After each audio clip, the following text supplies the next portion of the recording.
Well, greetings everybody, and welcome to this week's edition of the Inworld Review. This is a show where we talk about the hypergrid and open simulator and social virtual worlds, and occasionally a bit of VR technology and stuff where it is relevant to the general future of interfacing rather than the current fads.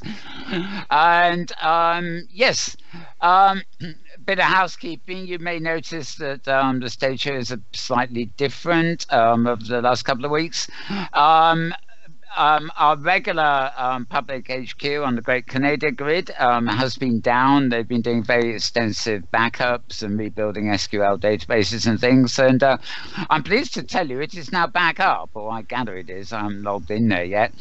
However, it may come down again at any point because the Great Canadian Grid servers are located in Hurricane Land, as it's currently known in America, in other words, Florida. And our thoughts, of course, are with everybody in Florida. Exactly how it sounds very funny to say that Canada has vanished because Florida's got a hurricane. Doesn't sound right, does it? But there, go figure. Anyway, so we're actually on our own self-hosted server here, which we use as backup. Although surprisingly, it seems to perform better than anywhere else. However. Well, we just started it up a little bit here actually today. Unfortunately, we can't get the animations on the seats to work, so everything else is looking great except for that. So we'll have to suffer with that. Anyway, on with the show. I'm joined as always on the end of the row here, as it were, by James Atloud, who's also doing a wonderful job switching all our camera systems around and mixing all our pictures for you. And always good conversation too. So welcome, James. Oh, thank you, Mal. It's great to be here. We're also joined by another good friend of the show, of course, almost a regular, but not regular, if you see what I mean. She runs the Hypergrid Safari and does all sorts of other wonderful stuff, and we're going to be talking a bit about all that as we go along. And it's none other than Thirza Ember. Welcome, Thirza. No, thank you for having me, Mal. And coincidentally, this week, Wednesday just gone, was the start of, there's been a 2-month break for the summer of Safari, and we're now back in full force, so to speak. In fact, we had so many avatars present on Wednesday that unfortunately there were rather more than could adequately fit into the grids we were visiting. One of those grids, the first stop in fact, was I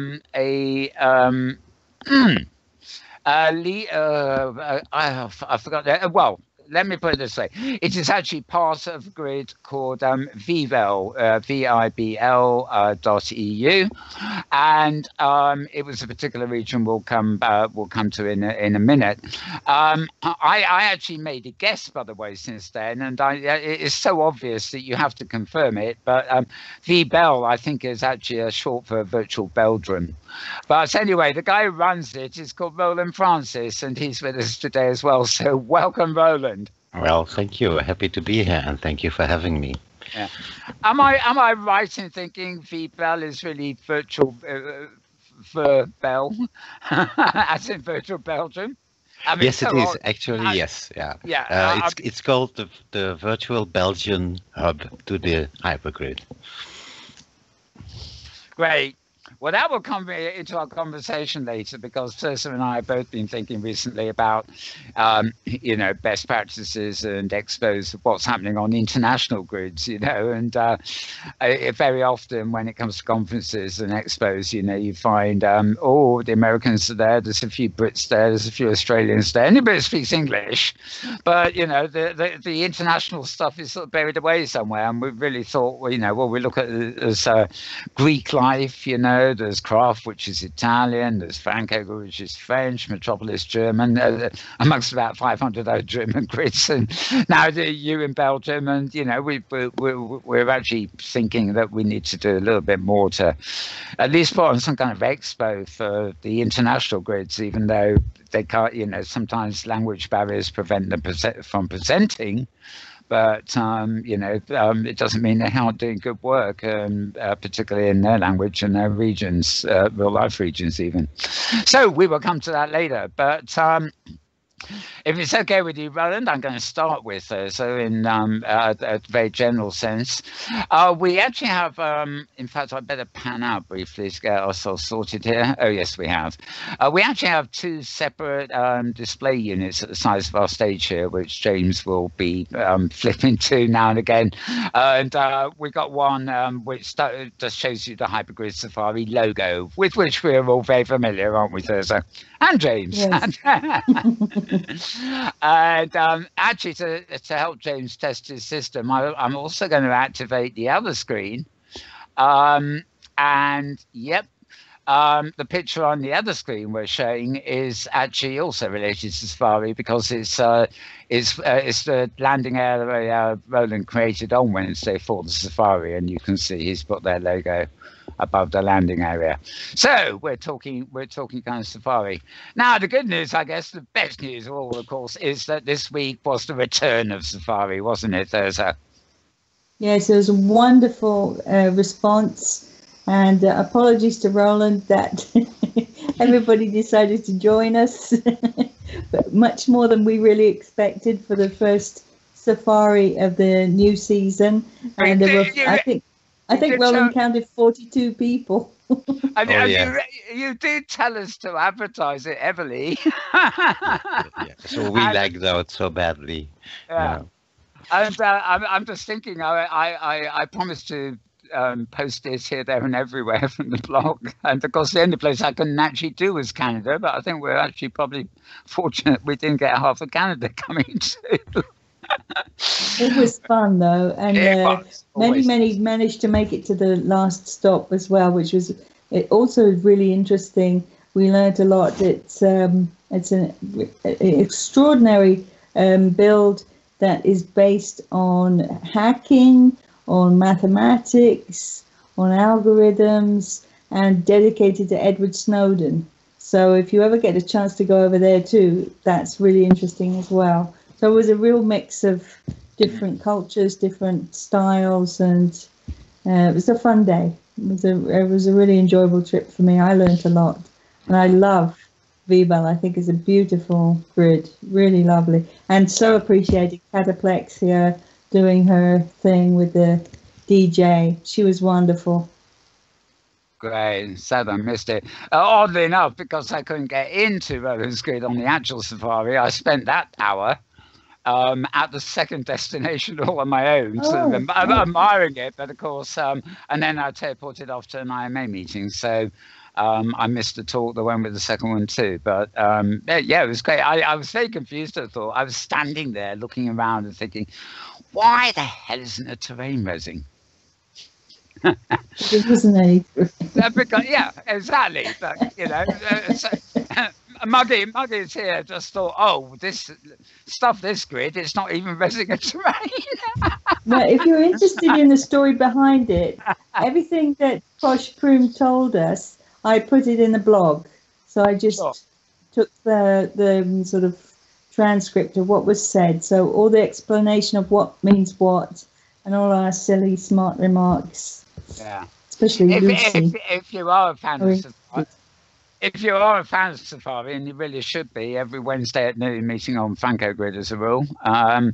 If you do miss one, then Thirza's blog is a great place to go, because she publishes some photos of the event and the text transcript. So, you know, you can sort of catch up a little bit without going there. So I forget, that's now blogspot.com blog, isn't it? So it says G Safari blogspot co.uk or com, same thing. Yeah, that's right. Yeah. And also, I persuaded you to post on Wednesday mornings the destinations, so that I can send it out to everybody who comes in and then crashes us. But I'm rethinking that strategy. Your latest post I read this morning gives us a preview of the destinations coming up this coming Wednesday. So you're quick off the ball on that. Maybe just mention that a bit. Another really, really fun Safari. I don't know if any of you still frequent Second Life. If you do, you probably have heard of Art Blue and Juliet's Surreal Dreaming.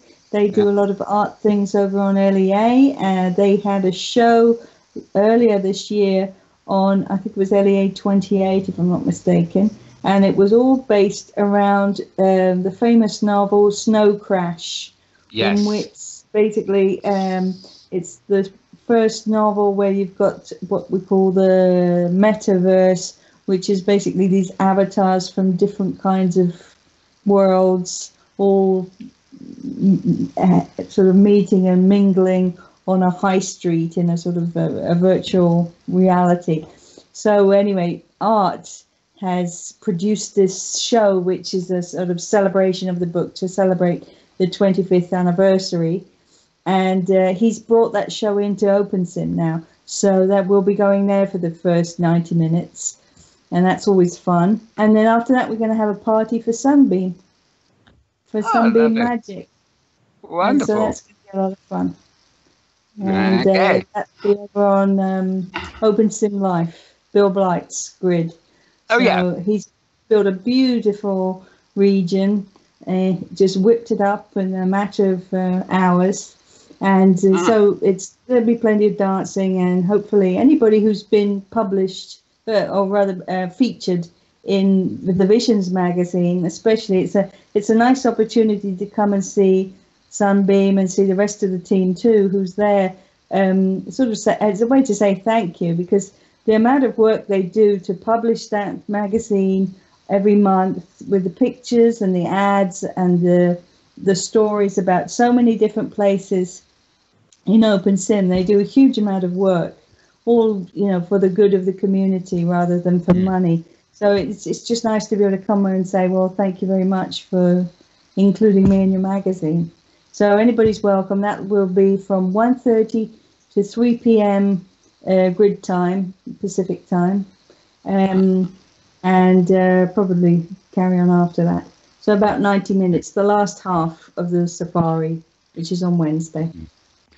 Now, if folks haven't been to Safari before or want to go, if you go to Franco Grid and look at the region called HG Safari, you will actually get to the clubhouse there, which is where people tend to meet. There is always a sign there on Wednesday, so that if you arrive late or possibly even arrive beforehand, you can actually click aboard and get the landmarks for that week's trip. So, you can explore them later by picking up the landmarks if you've missed Safari. And that's probably just the easiest way to pick up the landmarks, quite frankly, for where you need to go. I'm particularly keen on this. Sunbeam is wonderful, of course. It sounds like it's going to be a great week. But the snow crash thing is fascinating me because for any of our viewers who don't know,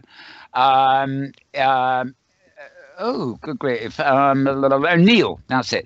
Neil Stevenson, 25 years ago, wrote this novel called Snow Crash, and it was the first use of the phrase the metaverse. And although conceptually in the novel it's a slightly different thing, the name has stuck, down the decades. We still now refer to the metaverse as basically the union of virtual world platforms, which doesn't fully exist yet. But to many people, the platform they're on or the hypergrid places they go is the metaverse for them.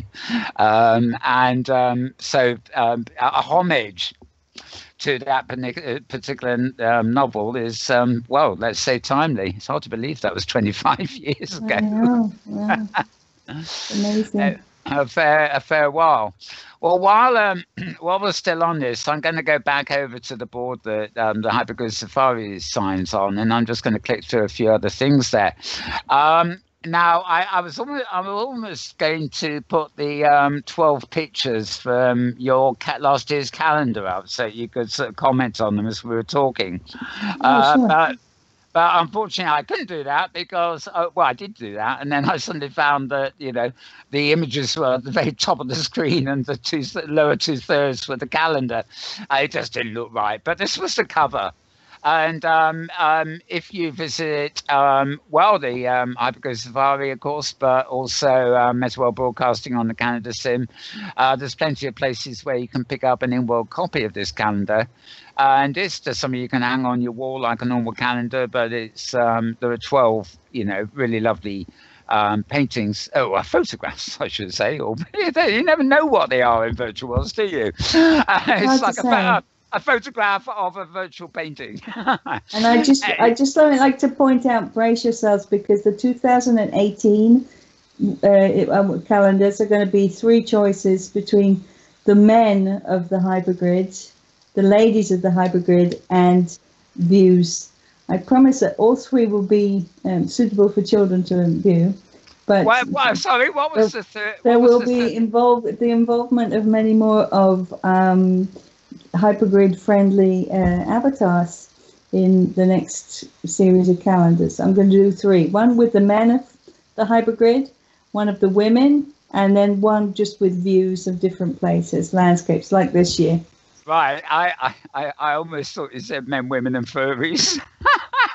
Sorry. Yeah, it's hard to know where to start. If I can find 12 furries, that could be a plan. Yeah, Right. that's the idea. Wonderful. Roland, have you ever been a furry? No. Not Okay. yet. I'm moving on with the slides, and these aren't actually all safari. This actually is, I think that's Karima Huisan. I can't be sure. It says a stop we had a long while ago called the Vortex. Looks like it.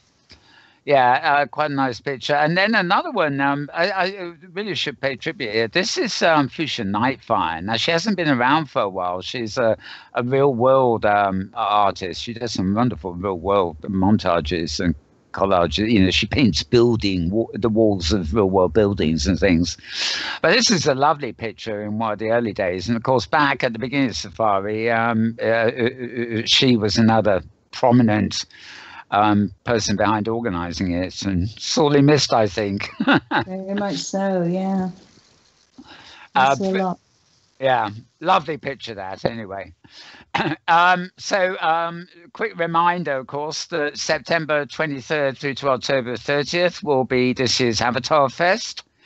And I'm afraid that's not the best of images, but it's the only one I had that I could get into the slideshow here. The display copy is over in Canada. So,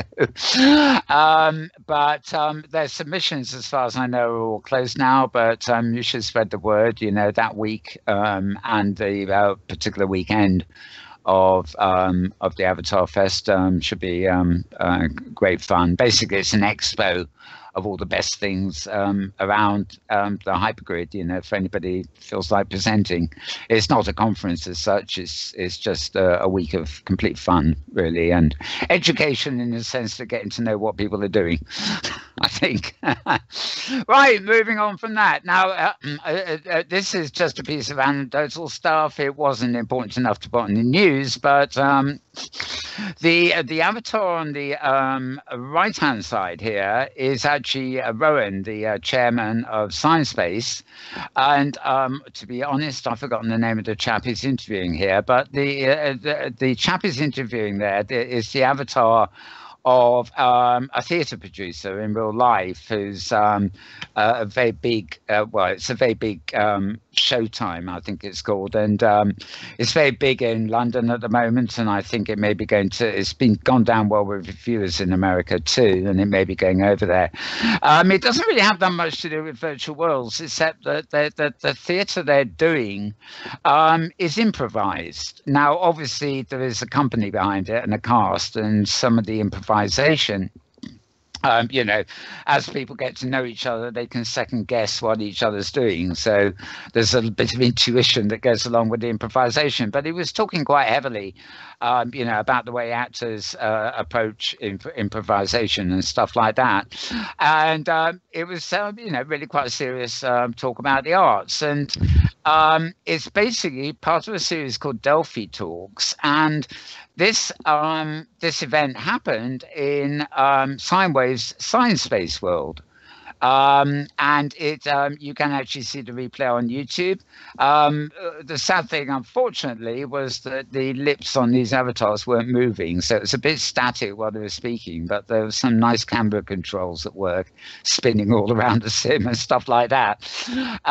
So it was quite interesting, and I thought it interesting that they chose to do something like that, because you just thought they were busy, you know, promoting what is the beta of a new platform, and yet that, you know, the content they're putting into it is quite strongly connected with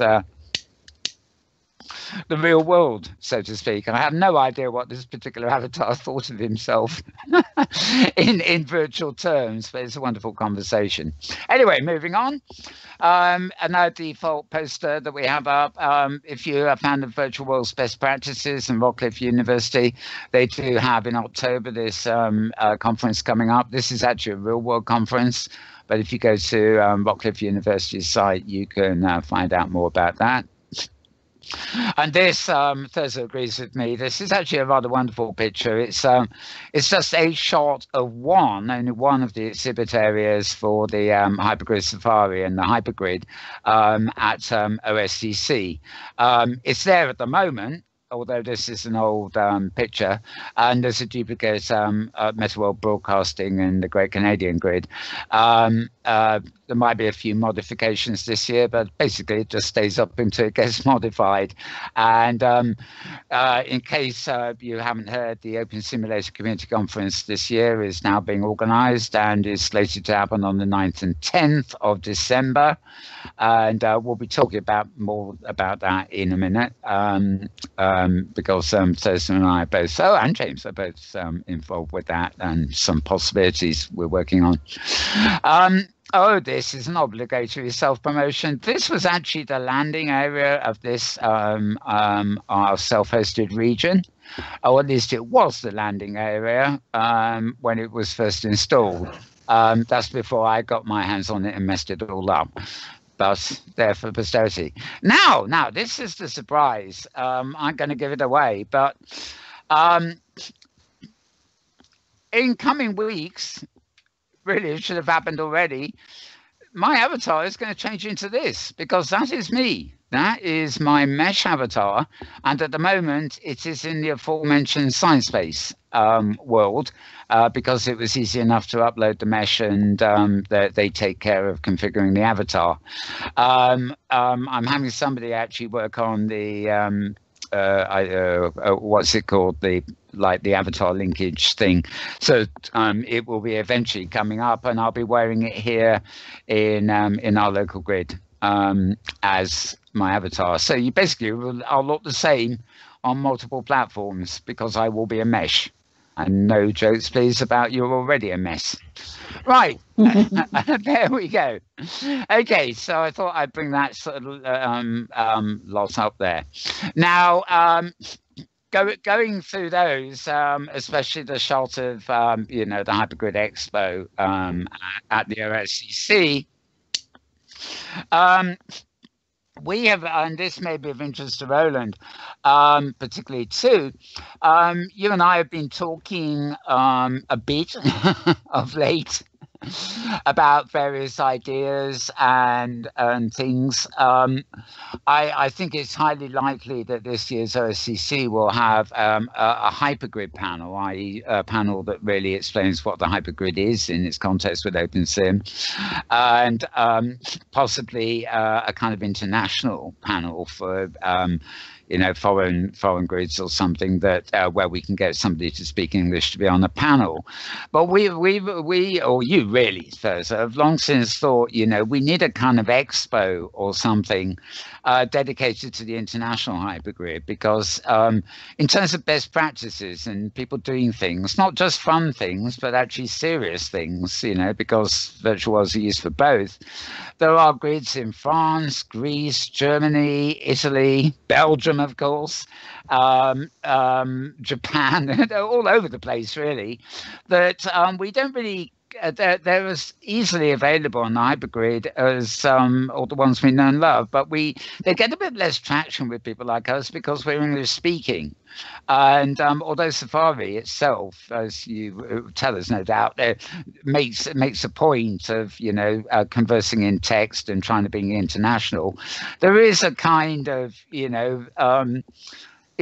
the most people in there speak English, so it sort of becomes an English thing, except when the French go on voice while we're trying to concentrate on text. The French like talking. We all know that. But we really thought it'd be nice to, you can't really have a conference because there was in like presentations because there was talking a lot of different languages. But we were thinking, there should be an event, like an annual expo that is like international and really searches out the best of the best, around the international grids to give a wider view of what's happening across the hypergrid than you necessarily see at places like OSCC.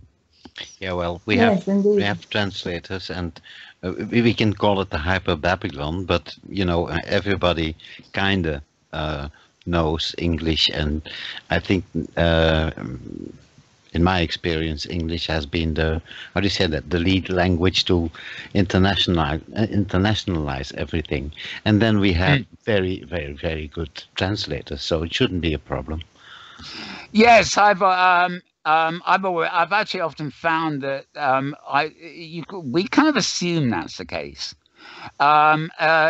The French are a bit of an unknown because they actually have a ministry for the protection of their language, and they're very protective about their language. They will refuse to speak English on principle until at least you try to speak French.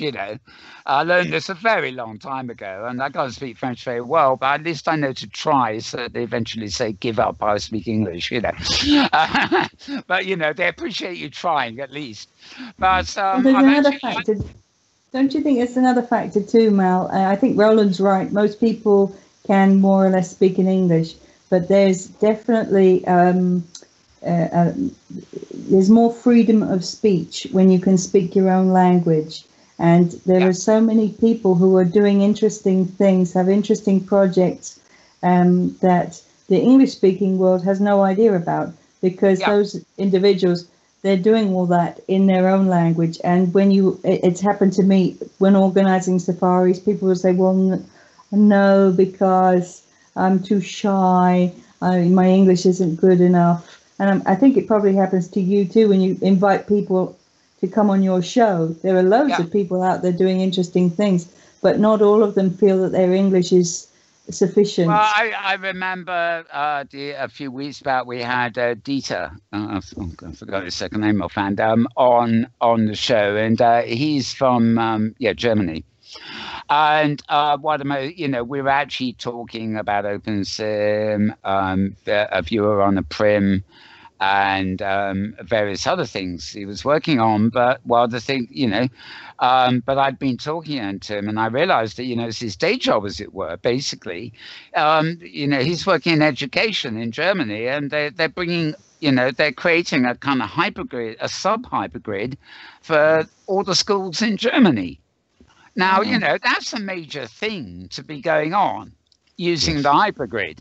And, but that's not on the radar of any English-speaking grid, or even, if I hadn't been talking to Dieter, I wouldn't even have found out about that. But to me, it's the same as, there are lots of universities in the UK here that are online using OpenSim. It's not gone down to classroom level yet, and the government isn't particularly interested in these things. They're still living in the last century. But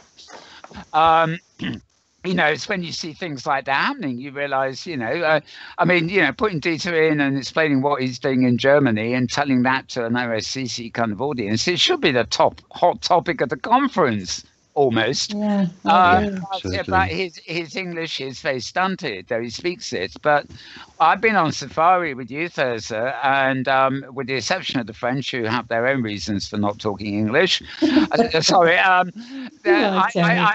have, but they know it, and they know I'm joking too. But there have been other instances, quite honestly, on safari where I've not people on voice or anything, but people are relying on translators. Not that many people internationally do speak the English like we think they do. It is the international language, but of the 20th century, really. But if you're in a country with not a particularly good educational system, you don't ever really get the opportunity to learn English unless you get a job. There's another thing, Mal, that whenever you begin to use voice, even if you're aware that other people around you are not English native speakers, there's a tendency to start speaking very quickly and use a lot of idiomatic expressions. And the poor non-native person, however good, however great their schooling has been, they just, it's just beyond their possibility to follow, especially when it's late at night. It's kind of tiring. I was wondering what happened to our international viewers. I've been witnessing something interesting this week on Kitely, actually. When I arrived there was a teacher, all Indian people, who had taken her students on a Kitely sandbox and was instructing them in English. It was their way to have not only English but also to study how to work with objects and create things in Second Life, simple things like chairs and tables. And it was really interesting and fun to watch how they actually were teaching and having their conversations or their discussions in English. So don't be too modest. English is a lead language, and it's I think that's okay. And if a grid wants to have its own lingual virtual grid like Franco Grid, which is absolutely one of the most wonderful grids I know, then that's fine too. And they will communicate with us in English for those who don't talk French, and they will of course highly appreciate being addressed in their language, and that's good.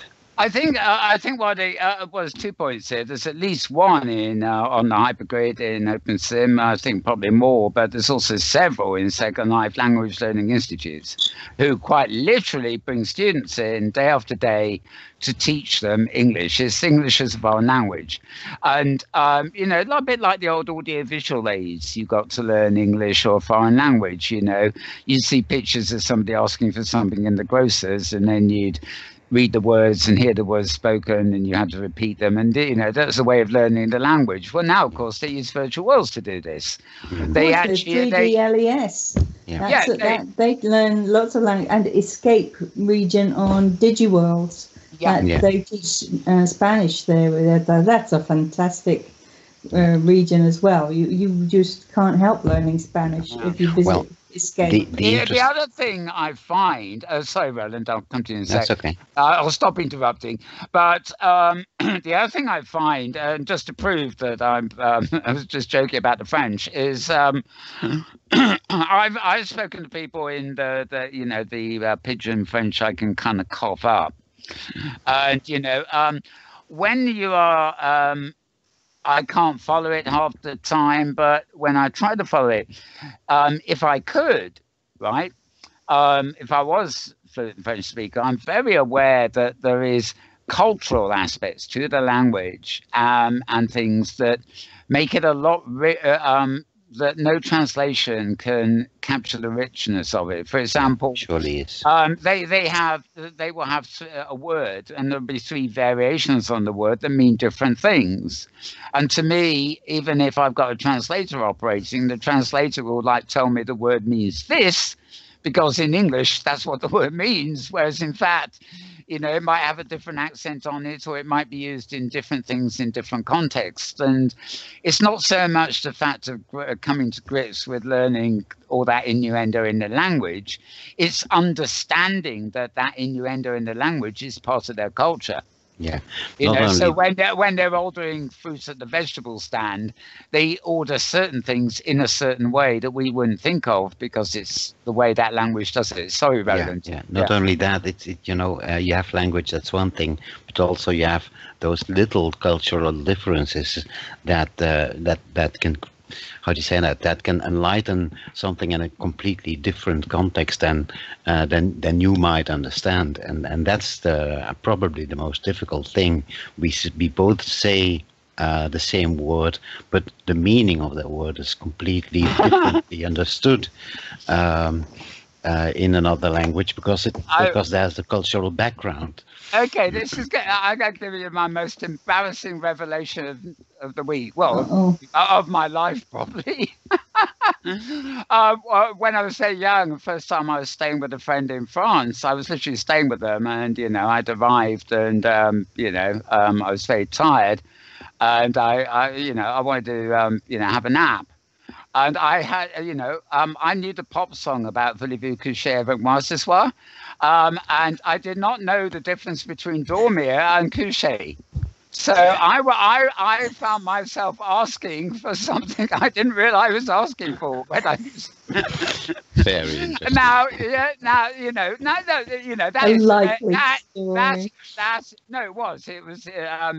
is the utter truth. But as well as being a great story, it really does illustrate what you just said, Roland. That you think you know the word for go to bed or something, and you don't realize that there's several words for that depending on the meaning. And but that's interesting you say that, because I think that in a wider sense that's true about OpenSim or about virtual world, that we think we know what they are, but all we know is what we know. And I think it's just interesting to have things in other languages and have some translation going on, so you see people not through the constraints of them trying to speak your language, English necessarily, but actually just let them explode in their own language and tell their story in their own language and have a translation. And also it's good for the character of all of us once in a while to have to be the ones doing all the hard work. Yeah. And it's not too easy for the English speaker, and we always expect other people to speak English. Sometimes, we can make the effort to try and understand somebody else's language. Absolutely. It's just good for the soul. There's a wonderful art. I'm sorry, Mel. A wonderful art. How do you say that? Region on OS Grid that actually makes you jump into the pieces of art that are being created, like Sleeping in the Bed of Van Gogh and so on. And Frankie Rocket's place, Art Box. Yes, I know it. Yeah, it's absolutely wonderful. And that's just a little dip of how you can understand, how you can experience the expressed how do you say that, cultural things that an artist does, and it just gives us a little impression on how being, how seeing something or living something can have a completely different meaning for you as an experience. And that's what the hypergrid is all about. Just learn each other's subtleties and understand more and more of what things mean for another one. I'm thinking of back in many years ago when people seemed to think Second Life was the center of the universe, or maybe I should say the metaverse. The American State Department was through Dancing Inc. and a couple of other things were quite involved there, and basically it was cultural outreach, and they set up regions in Second Life where they were, they had Americans going in who wanted to know about the Middle East and even Muslim communities and things. And they had people from those communities in the same region. And it was considered, outreach, getting to know each other's cultures. And I think it was a very good thing, although if I recall, there was never any language exchange. It was all conducted in English, and it was also on an American server, probably a Linden Lab server. So it wasn't quite the thing that we've got now, where I think the chances are that if I want to actually find out about more, say, Iranian culture, I can probably, with a bit of hunting, find an OpenSim installation that's on the hypergrid in Iran. Certainly you can in Iraq, Iran, but even Iran, maybe.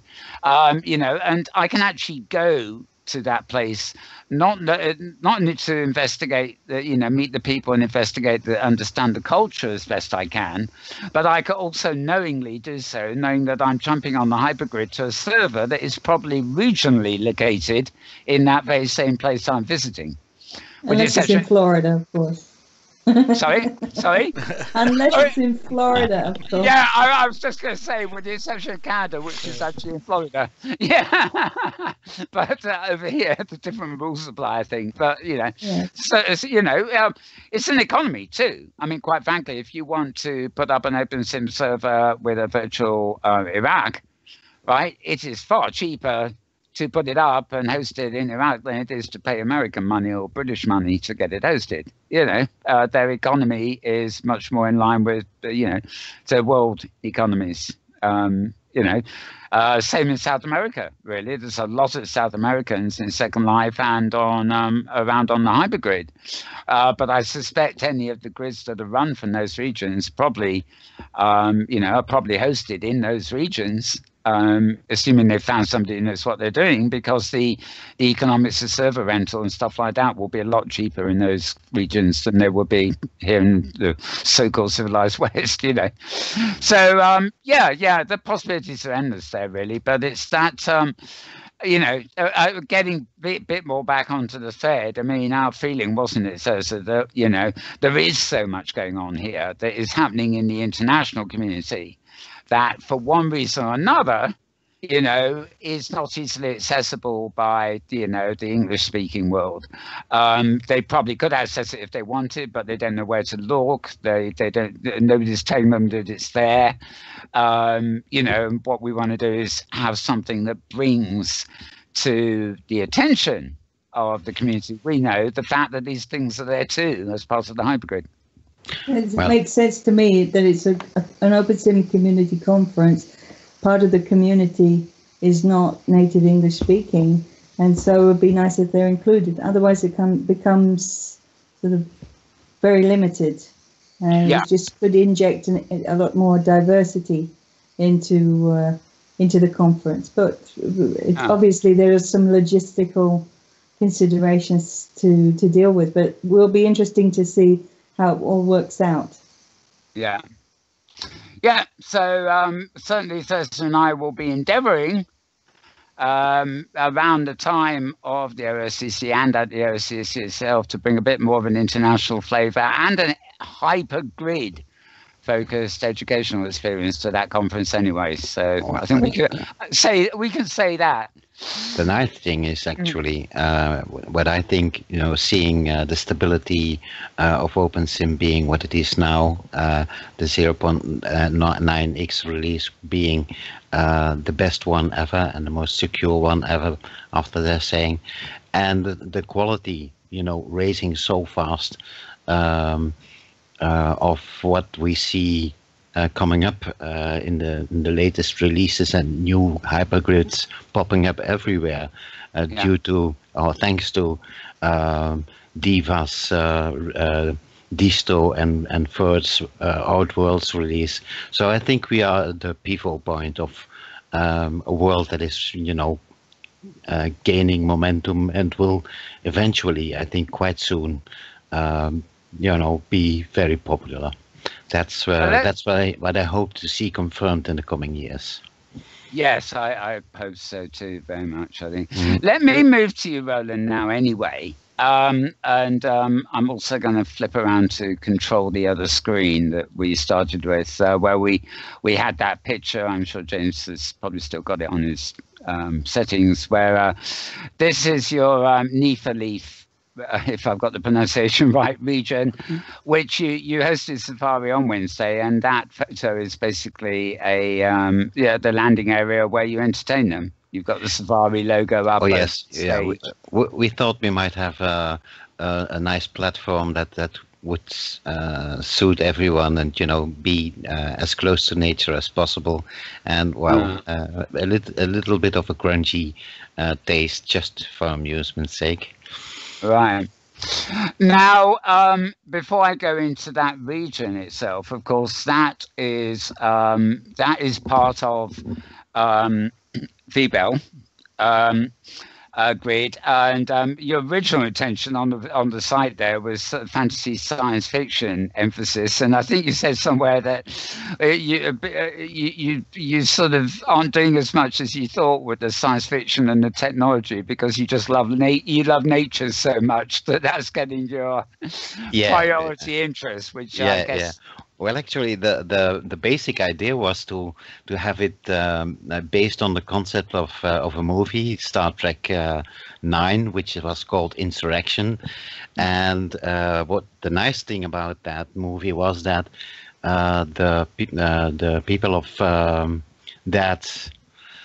that planet actually chose to have a medievalish approach, and not use technology, and the Star Trek crew kind of came to their rescue to help to preserve that lifestyle. And we chose to have a sci-fi entry to the VBEL grid, but once you come to Neverleaf, just call it Neverleaf. That's a simpler way to pronounce it, which is that medievalish planet where you can kind of rejuvenate and get to your senses before you get into the crowded hyper-tech world of today. So that's the idea behind it. You remind me of I often used to say, trying to promote the metaverse and even Second Life, is we're in a fast-paced, highly strung, very stressful world, and virtual reality isn't just about the social world, which is great, place to meet friends and do things, but it's also, if you want to chill out or meditate or just slow down, it's also wonderful for that function too. And the whole idea, actually. You can be at a crowded nightclub with thousands of but not thousands of avatars, but you get the idea. Crowded, busy nightclub. We can only manage 40. Blasting your head out. And instead of a mucky trek home in the rain to your flat in town afterwards, you're a hypergrid away from your own private estate, which is endless in virtual terms. The concepts of being in a space and traveling to places, the travel component is almost gone. You can just be from one place to the other, and that means you can really, you can literally leave a stressful event and be in a place where you can chill out within microseconds. There's no train journey or all the other stuff involved in the real world wind down, as it were. But I'm curious about that. I mean, I think the distinction here is I regard this private region of mine, as it were, as my estate, and I think of it as like an island somewhere, but I'm not sure where. Whereas you've got it up, so it's not an island, it's a planet. And that's fair enough, isn't it? Because I remember when I first went to Second Life, I didn't have a region, I didn't have a home or anything, but an educational friend of mine gave me a sort of small parcel. And I got some cheap pre-made orbiting, like spaceship device, and I anchored it in the air above this parcel. So I always teleported into my orbiter. And in my mind, I would fantasize that I was simply like Star Trek, teleporting down to somewhere in Second Life I wanted to go to. In reality, I'm much more down to earth. I like some solid ground to build on. But it started that way, and I'm not really a role player or anything. But it just in my head, I thought this is a wonderful metaphor to have in your head to sort of describe to yourself what you're doing.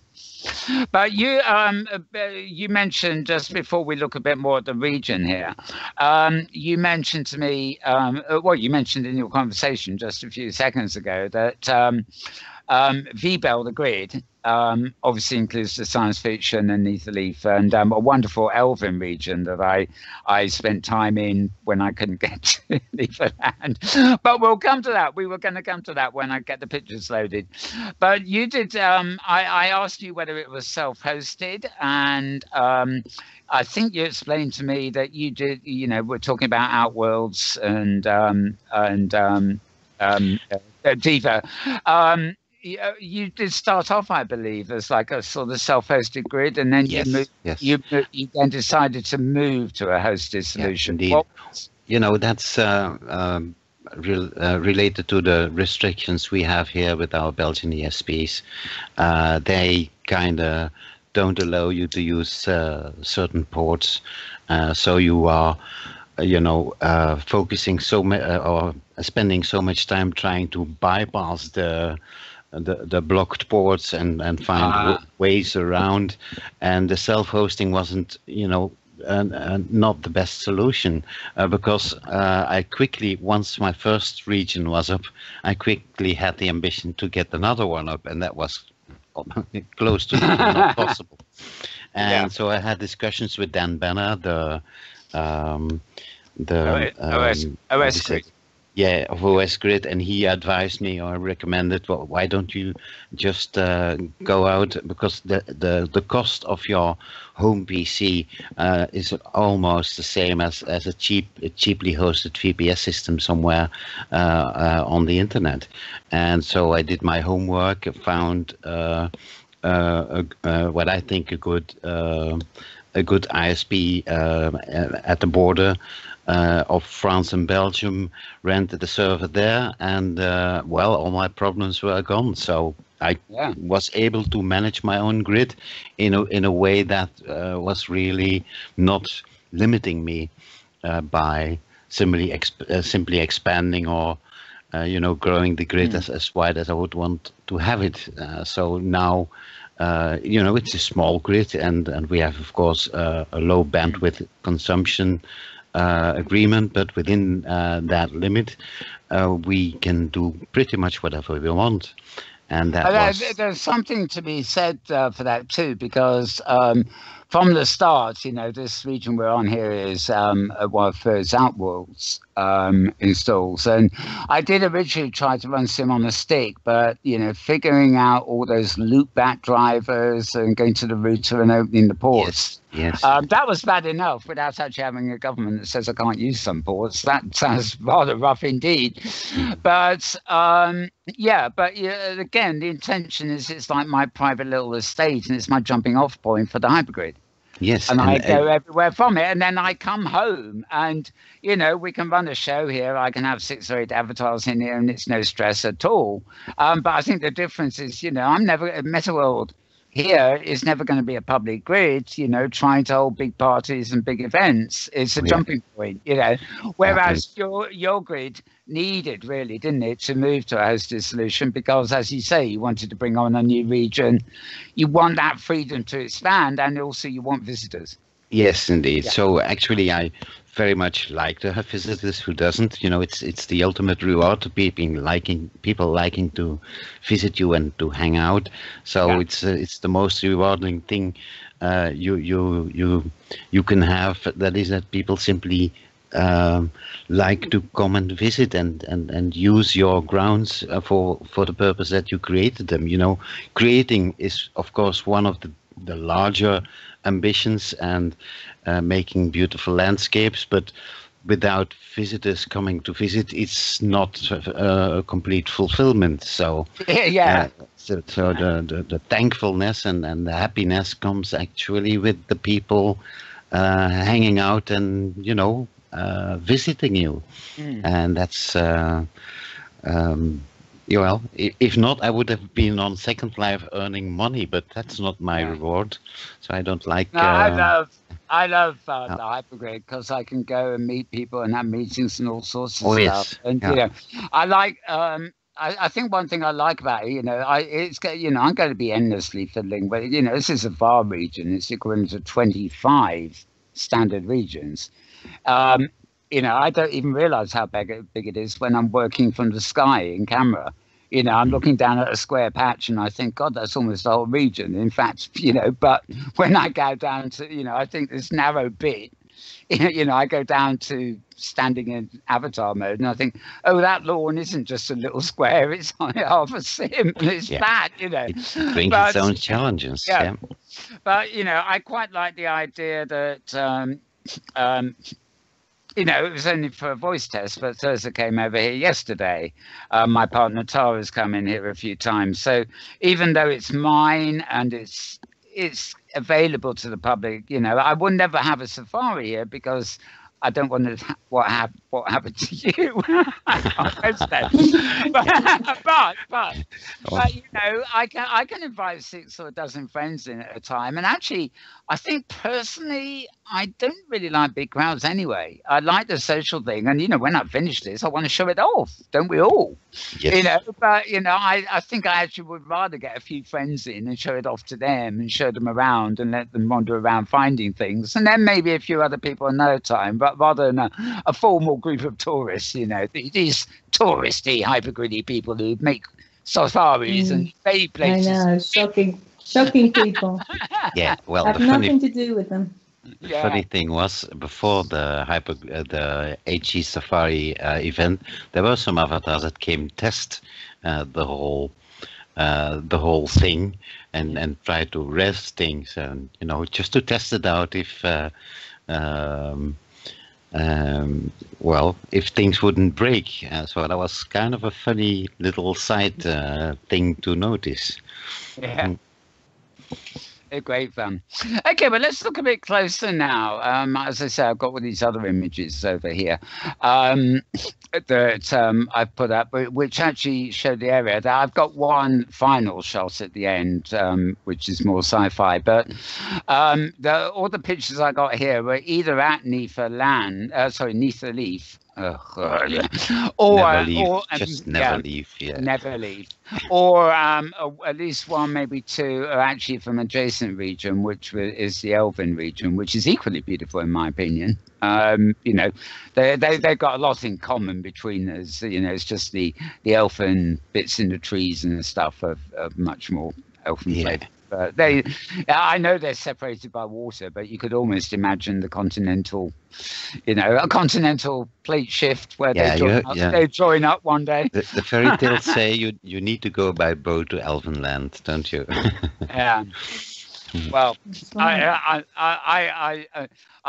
finally have my end of it on Wednesday because I was exploring the Elven land, and you know, I couldn't TV into the safari at all. I was getting nowhere, and my final decision was to fly and try and fly across that narrow bit of water and see if I could get in that way. And I ended up so stuck I couldn't fly back to the Elven region. I couldn't fly into Neverland, and I actually I had to quit my whole viewer. No, it happens, you know. But yeah. So the absence of a land bridge in that case might have just been quite fortunate, actually. Talk to my ISP. Yeah. Moving on from Wednesday's landing area, I'm putting up another image now. Now, I must say, when I started this region, which you know we just have so much in common, it seems. I remember looking at Thirza's menu and thinking, now, do I want that wonderful, you know, Kaluta Arts Castle thing? And I thought, well, no, lots of people have that. If I want it, I can go and visit it. And, you know, why do I want that myself when it's all over the place? But I keep thinking, well, maybe I should have started off with it because it's so great. But I noticed you started this region with that. I don't know how you did it, whether you uploaded the Orodat region, then expanded regions around it, which is the way. Well, I started with a 3x3 VAR region, and I've done a bit of my homework because when you download the OER file from Outworlds, it's there just to fetch. It's it fits one sim, but you need to expand it to have it avatar size. So simply expand the whole thing by 1.5, and you have avatar fitting sizes. And the challenge was to get interiors in it, because yes, there are many of those castles rest and then they leave it there, and and I thought it would be very interesting to have literally interiors there, and that was the nice part to do. So you start from something and you make it more interesting, and people can simply take it with them and make their own if they like, and work on that to continue it.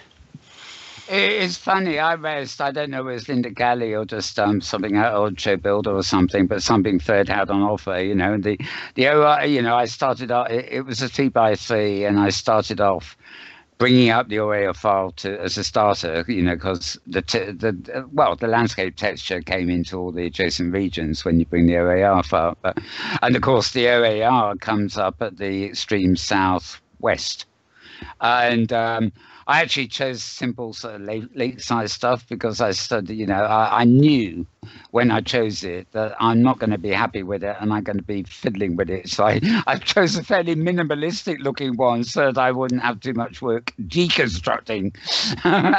And then, you know, I just expanded the regions around it, and everything else has just been me putting stuff down, you know, rather than the original OAR. But I must say that, you know, that, what's it called? I keep forgetting. It's not just Fantasy Castle. The Epic It's Castle.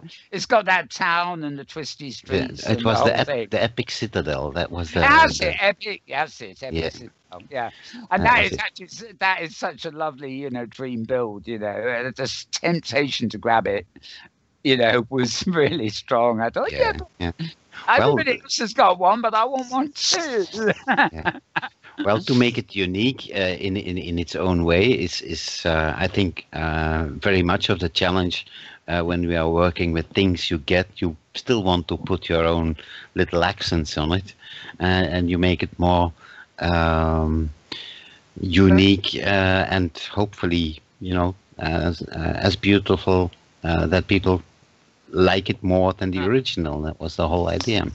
I mean, as somebody who would be a designer, and you know, in a sense, graphic design as well includes all this anyway. You know, it's the graphic design, for example, whether it's on a printed page or in the theatre or in film or anywhere, really, it's a matter of the design that is involved in putting all the component parts together, rather than, you know, a graphic designer works with photographers, artists, typographers, cameramen, all sorts of people who have different, you know, strategic skills in a production. But, you know, there is that role that it's like putting it all together. And, you know, let's say I was an artist and spent all my days doing photo montage. I could come up with some unique works, even though every component in the photo montage might belong to somebody else or be derived from something else. So I think of what I'm doing here, and I sense you think of it, you approaching it the same way. I hope I sense it anyway, is that, you know, it's almost like creating a painting in 3D, you know. Yes, absolutely. You find all the bits you want to make your painting or your sculpture.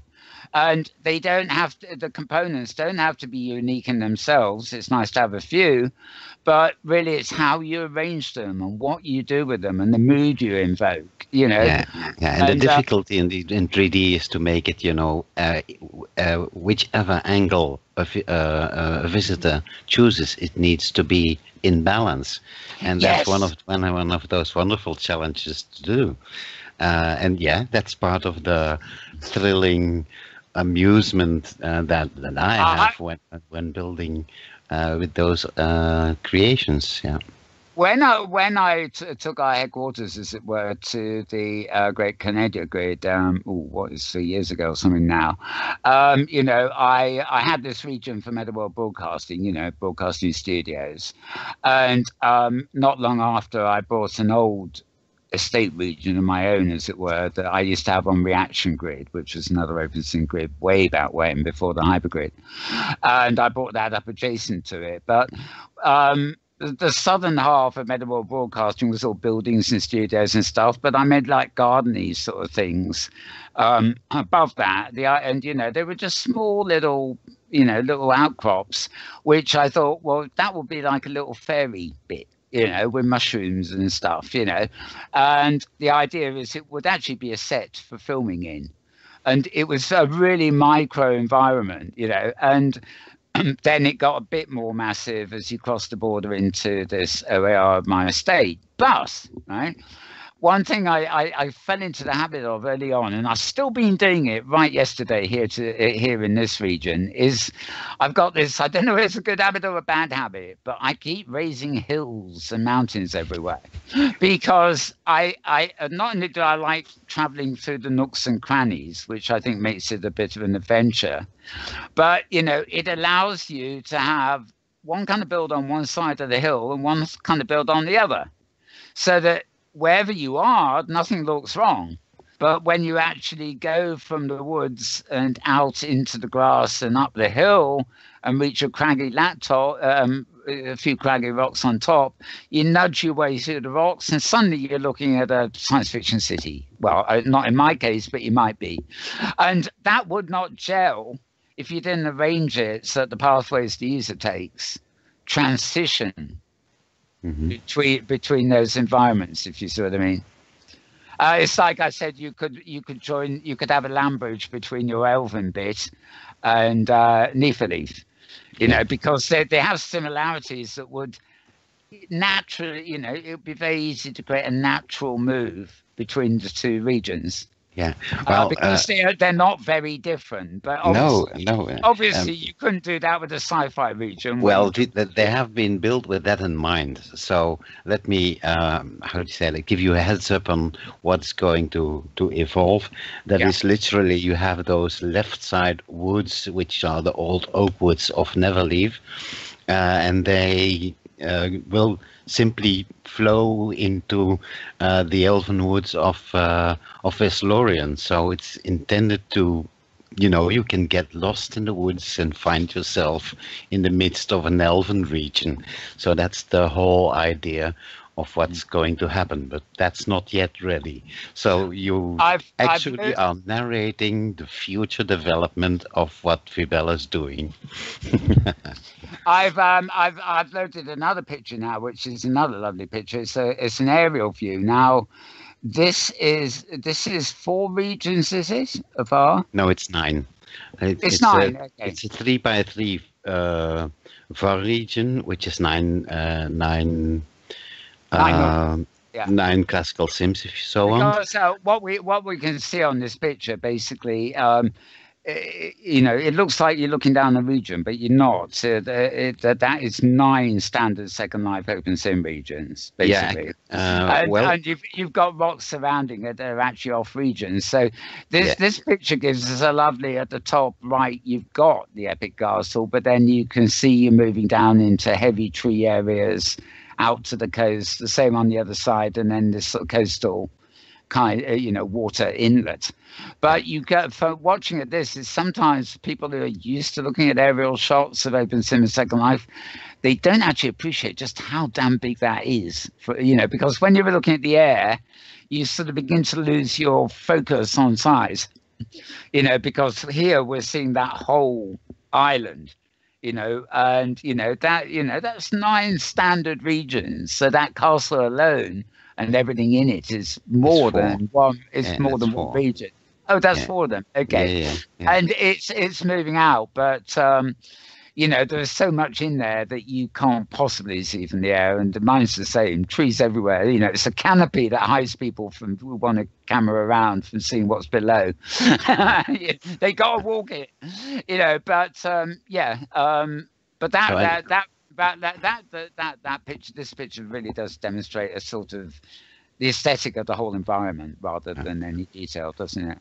Well, that's one of the, how do you say that, of the secrets, you know, being revealed. If you go and have your helicopter view, you see a lot of the thinking that was actually planned.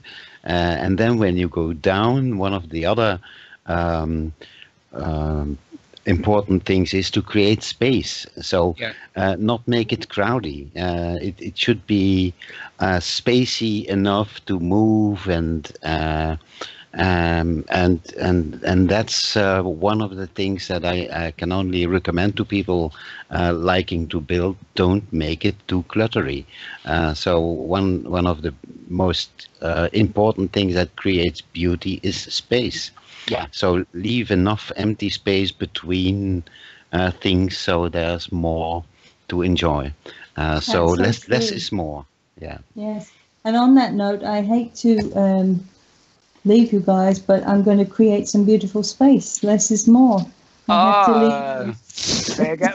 We're okay. Yeah, it's such an interesting conversation to hear you talking about the evolution of the Sims, though. I think that's something that is in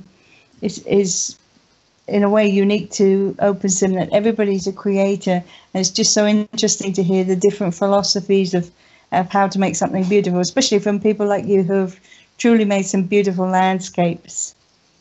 Yeah. Oh, thank you. Well, we'll come back to the space in a minute.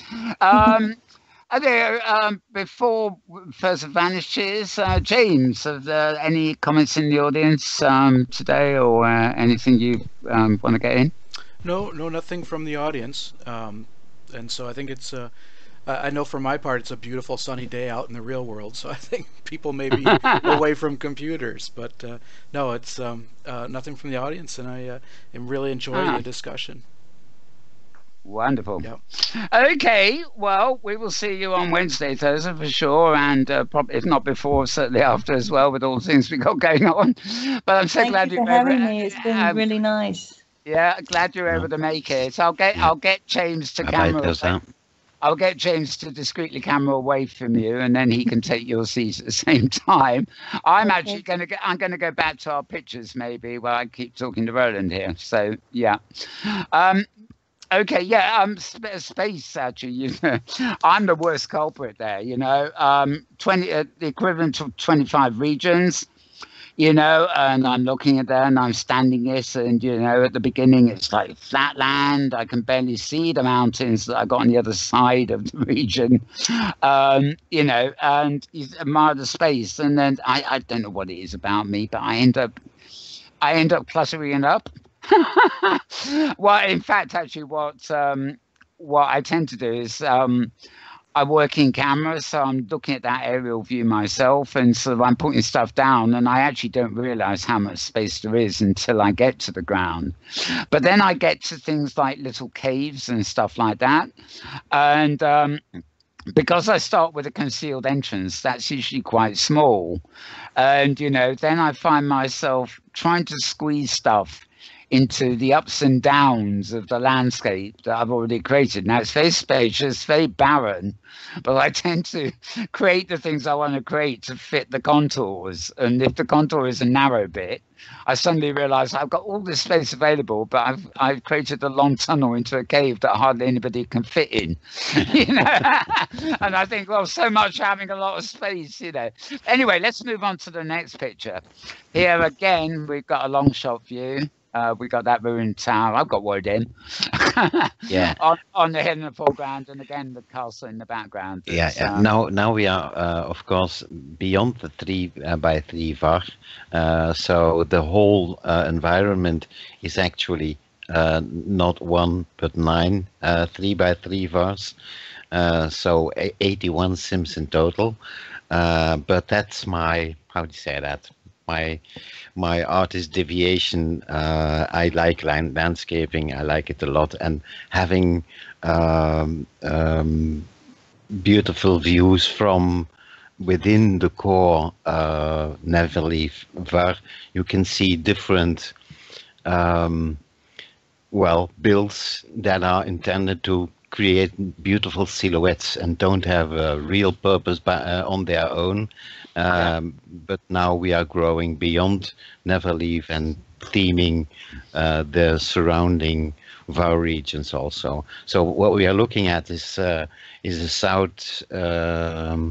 south region, which is called Southern, and it has it has a broken tower creation, and on a misty hill, and it's actually nothing more than pure a texture challenge.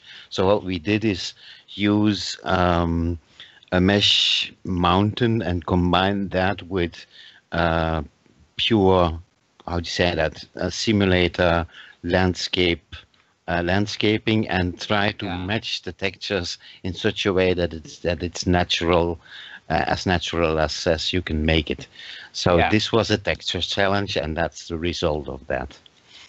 I think it looks wonderful. Something else you've done, I don't know whether it's the same one, and the one I had here I removed because in my northern region I had those, you can see at the top right here, the vast mountains. These are actually just a single mesh that's scaled way outside the region, I believe.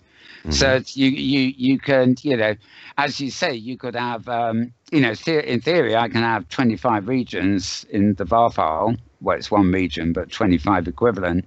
And then I can scale up a perimeter mesh of mountains that would actually add another region all the way around of just, you can't get to them, but they're just mountains that make the view, Mm-hmm.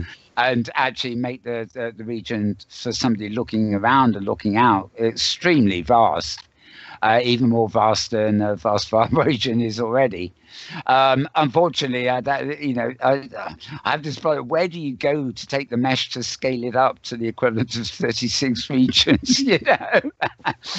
And eventually, I just thought, well, also it looks a bit samey after a while. I'll just have different off-sim mesh and on the different sides. But I know that feeling because, if sorry, you can't see what I'm doing on camera, but if I was standing up on that greener hill, lower down to the right in the middle, and looking out over that way, there's all those are actually, I presume, they're just phantom mesh. But you can be standing there and you don't feel you're at the edge of the region. You feel like you're looking out at the vast extending land beyond. So there's a lot of things you can do, with like off sim areas and stuff to just. So we created those surrounding VAR regions, especially to make it different. When you are limited to space, like in closed virtual worlds, you need to have some phantom mesh, but these are, real builds where you can really stand on and you can really use.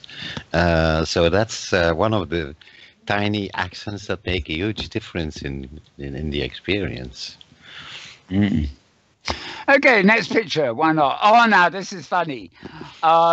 This bit I never found because, when you're in bad habits like me, camming around everywhere and looking, I've got to admit, I probably can't even find half my own caves in camera. But this is the kind of stuff I love. But I presume this is under the terrain somewhere or inside. Yeah. Well, it's for the visitors and for the listeners to discover that where that is. I leave it to you. I said to Mel just before we began broadcasting that it's probably the largest cave system on the whole of OpenSim, which he disputed. So there are others around. But yes, this is, I think, a nice one. And it has a little maze where you can escape from the prisons and then end up in a cave system and can find your way out by climbing some ladders and end up on the edge of the region. So it's all themed in. And I would say discover and experience it, and perhaps you like it. Mm-hmm. Yeah, that's if people are going to visit, make them walk, make them hunt, and that's the joy of it, being able to stick around and find all the nooks and crannies. But that's so moody and lovely, And broken. It's like an Indiana Jones movie, broken, rickety old wood that looks like it's going to fall when you stand on it. And there are no train carriages. No.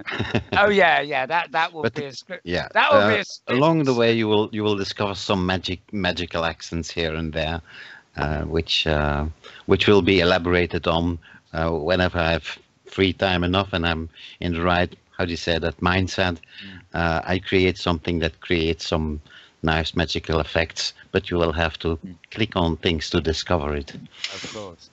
Now you can barely see it there, but the little the white stick-like blob to the center left is your avatar, and you're in your well, it's not a Grim Reaper costume, it's a sort of cowled look, a bit like Luke Skywalker in the final scene of what was it? Yeah, the last something Star like Wars that. Yeah. But when I saw you, when we were talking in your region the other day, you know, I said, "Oh, what a great avatar!" James can probably get a close up on your face on the stage if he hasn't already done so. You are actually wearing normal kit here today, although I know it is still the right face, isn't it? You just got. No, it's a different one. It's based on the one you saw, but that one it's more aged. So this is a younger version, and this one resembles me as close as I would like it to be. And well, my white mage avatar is a much older face based on this one. So this one is literally the intermediate. I also have, of course, a young version.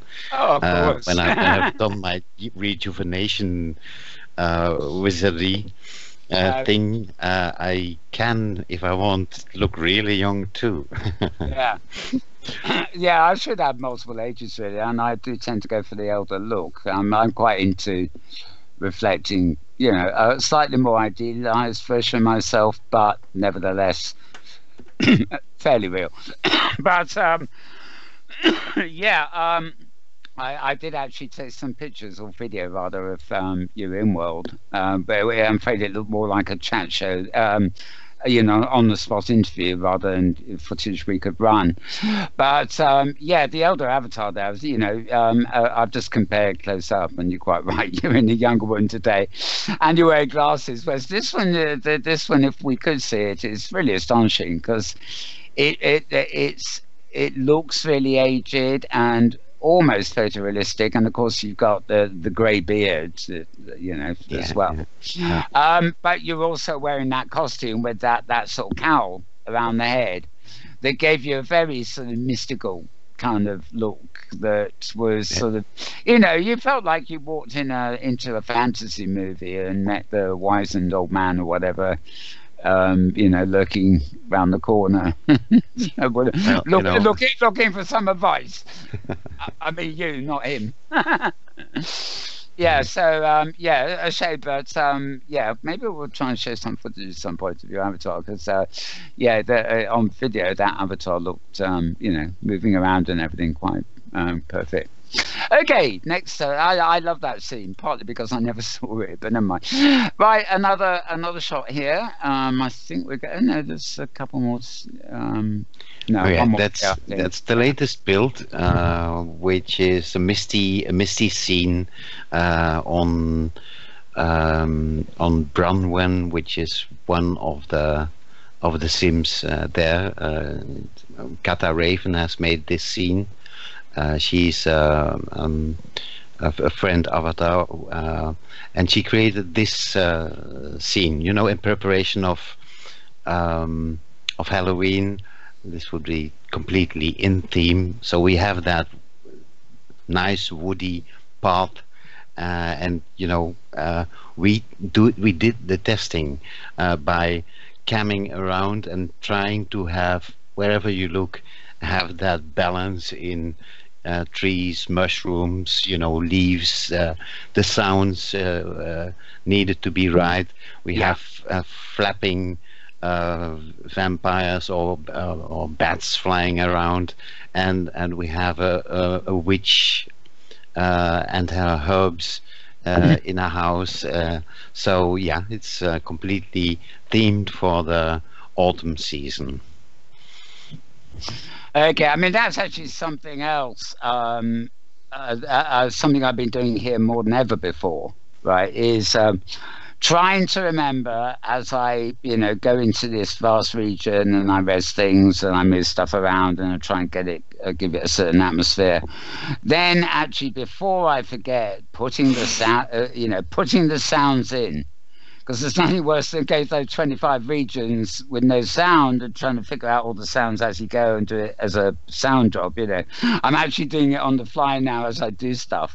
But a lot of people, I mean, that is another thing that influences a lot there, because you do use sound, and it's surprising how many people build really moody regions, like this, not the same, nothing's ever the same, but, of a fantasy ilk or just a moody ilk, and they're as silent can be, and it just doesn't feel right, does it? If you got a waterfall, you want to hear the waterfall, and if you've got birds, you want to hear birds, and and it's rather a challenge to mix it well in, to have not too many of one thing. For example, when you are near the coast, you want to hear that that water cluttering against the stones, but you don't want that ocean sound and seagull sound that it's more irritating than it's pleasing.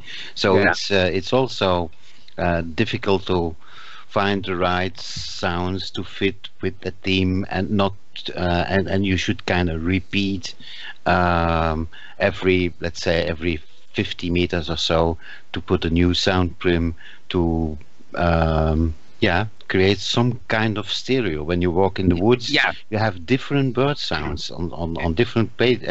It's only two prims, but they have simply different bird sounds, and they are placed in a, how do you say that, in a V pattern, if you so want, or a window pattern,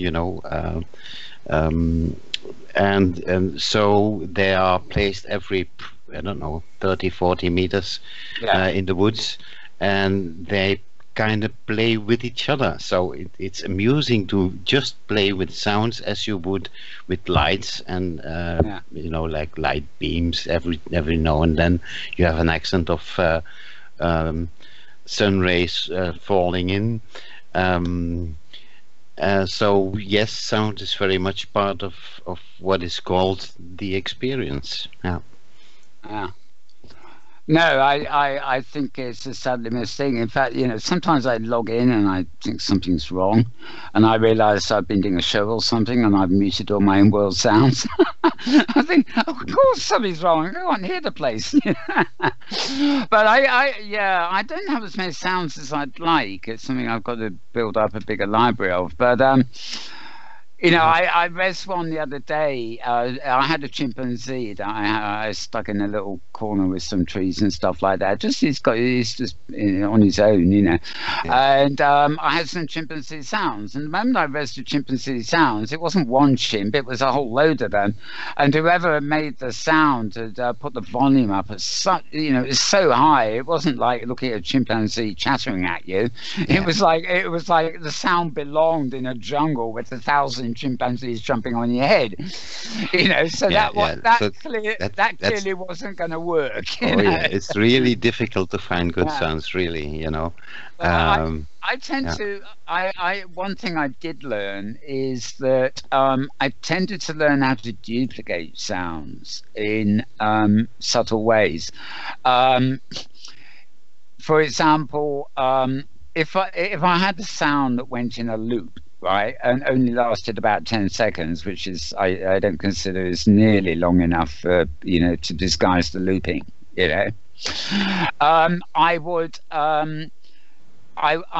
have it in multiple places in near proximity.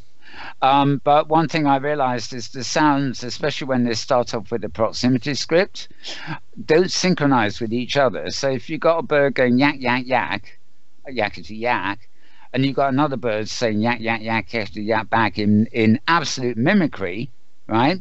They don't say it. They don't say it. Doesn't play in world in sync, and in fact, having things out of sync helps the realism. Yeah, absolutely. So I've got a big. It's actually not a giant waterfall. It's just a big upright rock, and I got a waterfall coming down one side of it, and I've got a waterfall hitting water noise because it's on a little lake at the base, so you can hear it. As you walk around it on some grass, you keep hearing it, right? But you're not immediately under the waterfall, and because of the spatial proximity, it's not quite so loud. But then it gets really loud again because I've put an exact copy of the same sound, obviously synchronized a bit differently because that's just random. Yeah, on the other side of the rock, because the other side of the rock's got the other half of the waterfall. So as you walk around the rock, you get waterfall. Goes quick, sound fades away as you're on the hill, come down the hill to the other side of the rock, and waterfall again.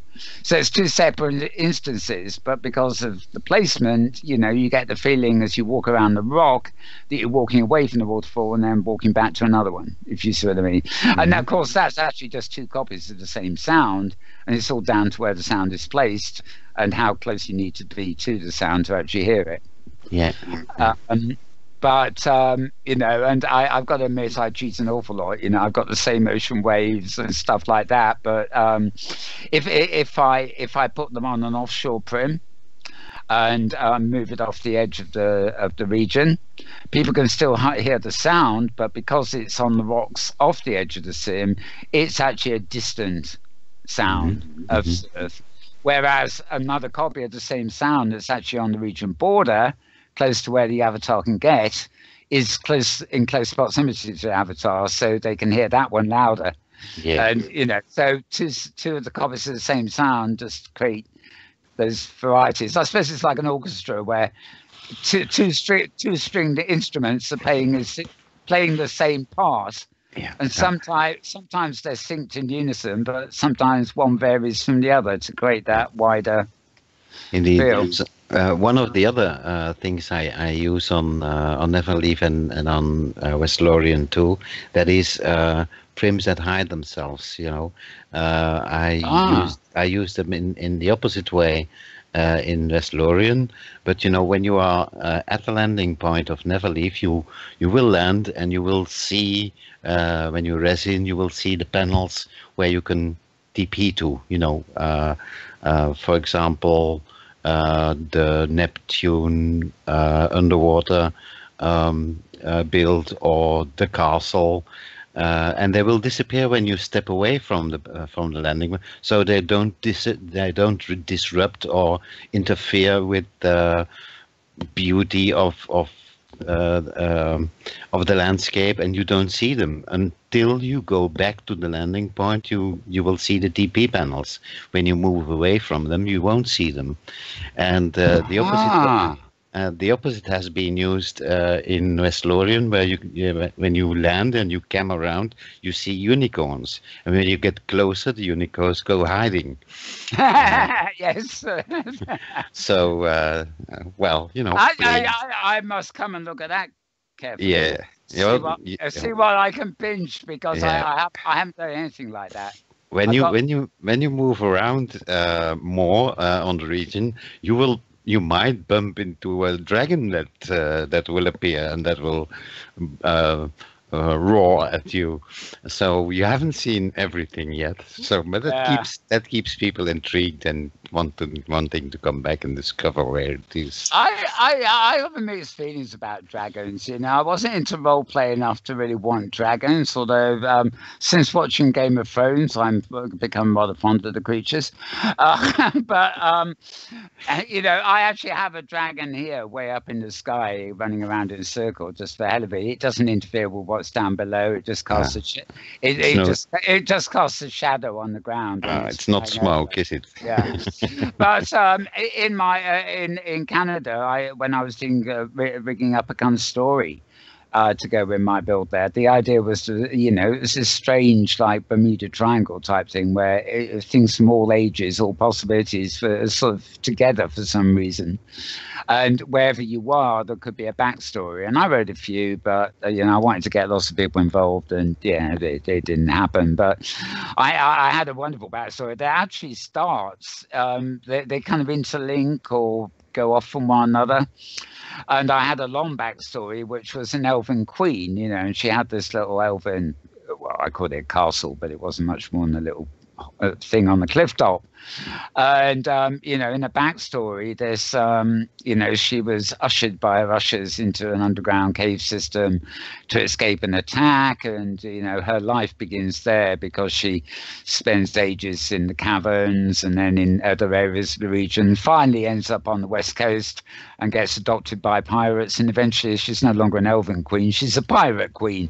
But you know, her encounters along the way interconnect with other little stories that are written in for the places, you know, separate stories that only interconnect in one scene.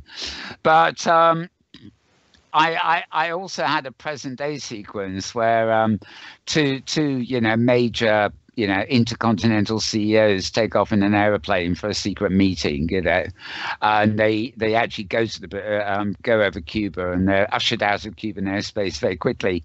Their autopilots fucked up, basically, as most autopilots automatic things do, and they come across this strange island and they crash land into it, and one survives, plus the pilots, and the fat cat CEO eventually dies off. He won't do anything for himself, and the pilot goes on to become a character in the lore of the island. But I was very pleased with the fact that their aircraft, when it crashes, right, they think they're under attack, you know, like this missile comes up from the ground to shoot them down. And hence they're going to crash and they have to bail out. The survivors, you know, parachute onto the top of the cliff, and that's that. But what's actually happened is that the dragons on the watch, you know, the off-scene crag, have breathed fire up to the aeroplane because the dragons think of it as another dragon, but they don't like it. Yeah, it's a nice touch. So the plane crashes because it hasn't been hit by a missile; it's been hit by a dragon fire, you know, and ruined basically. But the Elven Queen, you know, is ushered away, sort of sees the start of this, you know. And I wrote, I've had to dig it up, and it's not on the called Inworld in Canada in an object, but you know, the whole thing is she's mistaking a modern aircraft, you know. What a very strange breed of dragon. That's finally, literal mixed reality, isn't it? Yeah, and finally I had to concede that, okay, I'm going to have dragons in my world. But I don't know, it's just, you know, they're interesting kind of folklore, I suppose. You know, if you go beyond it. If they only appear when they are needed, then they are just great. Yeah.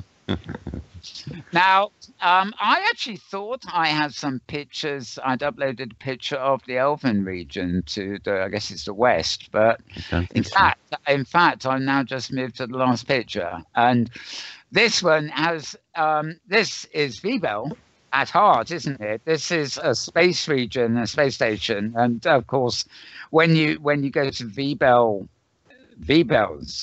landing point, you, and like the website, it's all geared to science fiction and stuff. You know, what you discover in Neathleaf and stuff is almost a bonus afterwards. You know, the site and the main landing region is basically science fiction, isn't it?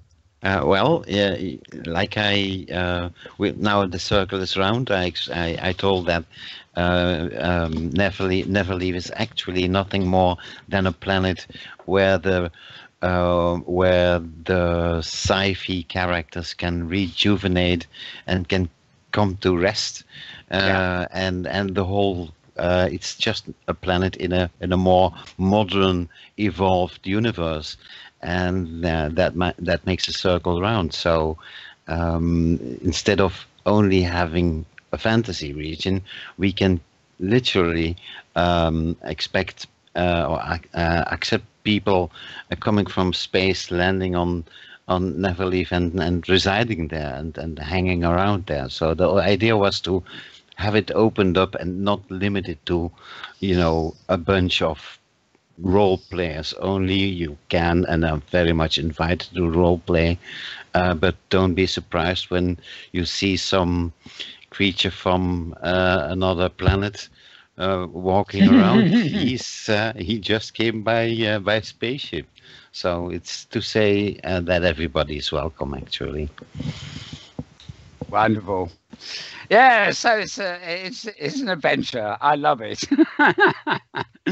As I said, I often don't get off this region much anymore, except when I'm hypergridding and stuff, because it's so vast and I'm still building it, and that is an adventure in itself. You go into the sky, you create vast areas of landscape and stuff like that, and you don't really take attention to the detail. So when I finally get down to earth and wander around concentrating on detail, I'm rediscovering things I'd forgotten about or didn't even realize I'd done.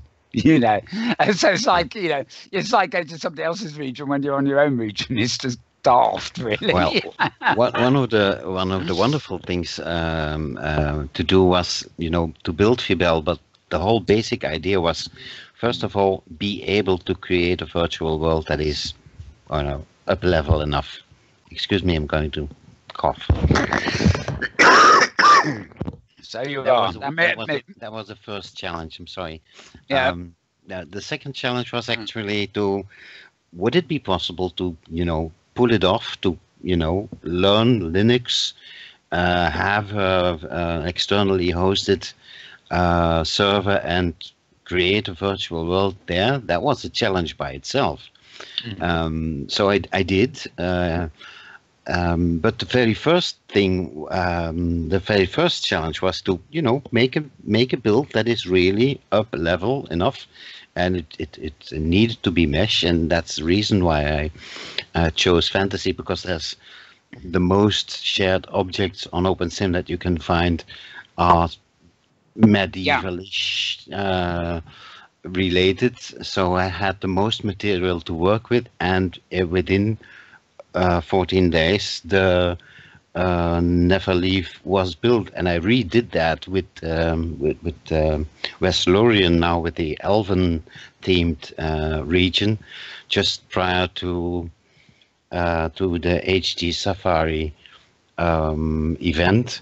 It took me 1.5 weeks to create what you can see now, but it's not finished, because the whole idea was literally what you said, to link those two up, but in a long, how should I say that, in a long wave of woods where you blend in from one region to the other, and you can lose yourself in the woods, for those who like that kind of nature sense. Getting lost in the woods, yeah. Oh, I love the when I was in that Elven region. We haven't got any pictures, but you are in the woods in lots of places. But then one thing that it gets very distinctive at one point is these. Well, I've got a lot of tree houses and things here, but these aren't tree houses. They're very Elven type constructs that go up into the trees, and that little. And it's not really a center area. It's not actually that big, but that little circle where you've got the gradual rise up into the trees and into these little I don't know what to call them, hatches almost, and then that complex of things, then the bigger part of the construct further up in the trees. I mean, that just feels lovely. It's not your average tree house. It's something much more surreal. Yeah, it was so marvelously beautiful. It was initially the initial creation I received from Lori, but I forgot her name. She has an Elven region which is called Elven World on West Grid, and it was a gift from her. It was purish white, and well, I thought I can work with this, and I made something completely new out of it, and that's what the Elven trees of West Lorien are now. So it's a new creation using parts and bits of my own texturing combined with existing textures and combined with existing mesh objects. So hoping that way to give something back to the community that's even nicer than the original was. Right. Well, I thoroughly encourage anybody who didn't make it get there on Safari, or wasn't even trying to actually visit that region. I guess the both regions. I guess the whole of. What is the best address on hypergrid for people to go for Neverland, is it? It's VBEL EU. Oh, you know, you just type VBEL dot grid point VBEL point EU double point 8002, and you will arrive at the welcome region, and you can take your pick. Visit. Oh, of course. Yeah. You visit each region that you would like to visit. You Never Leave is there. The link to West Lorien is there, and so go to vbel.u.8002, and you will arrive wherever you can visit whatever you would like to see. Yeah, wonderful. I forgot. Twice I took direct teleports, but of course then I did eventually end up at the main landing region, so I should have remembered that. Right, yeah. I was just going to say, remembering how to spell Neverleaf and all the rest is a bit of a nightmare. So yeah, sorry for the complex name. Grid dot and then VBEL.EU. And then code on 8002 for the port, and that's all you need, folks, to check it all out. Yeah. Okay, well, this has been a great talk, and oddly enough, we haven't overdone it on our time for once. Well, I would like to just have a brief chat about, from your point of view, before we start ramping, is, we talk a lot on, about, open simulator versions and the future of the metaverse, and, we talk about everything on this show, really. But I'd just like to hear your sort of few thoughts on, OpenSim and the hypergrid, its context within a world of other platforms, and its context within the take-up of these new, devices with motion sensors, helmets, you name it. Okay. Well, I often say that VR is take off in commerce, and gamers want these gadgets, and they're building arcades with these things in, which I think is going to be a very big future. Though I think it remains to be seen whether the hardware side of it is going to be taken up by consumers of like television would be, for example, or even the web. But I'm just in terms of both what you're doing and despite what you're doing, your general feeling about the way things are moving. Well, actually, there's the word again. I say it too much. Well, what I hope to see is when we have our holodecks, which will be the future after the helmets we have today. I hate those. I don't think that's good, but it's a good first step. What we will be having is our holodeck projectors, all our holo rooms, and it won't take long anymore.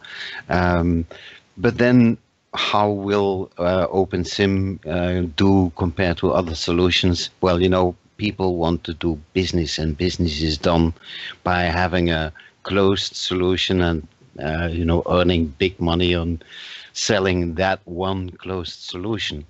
One thing OpenSim might be good enough for, that is to be the, how do you say that? The catalyst. Not catalyst, but you need some. That's difficult to put in words. Like a spark, something that sparks the. I was.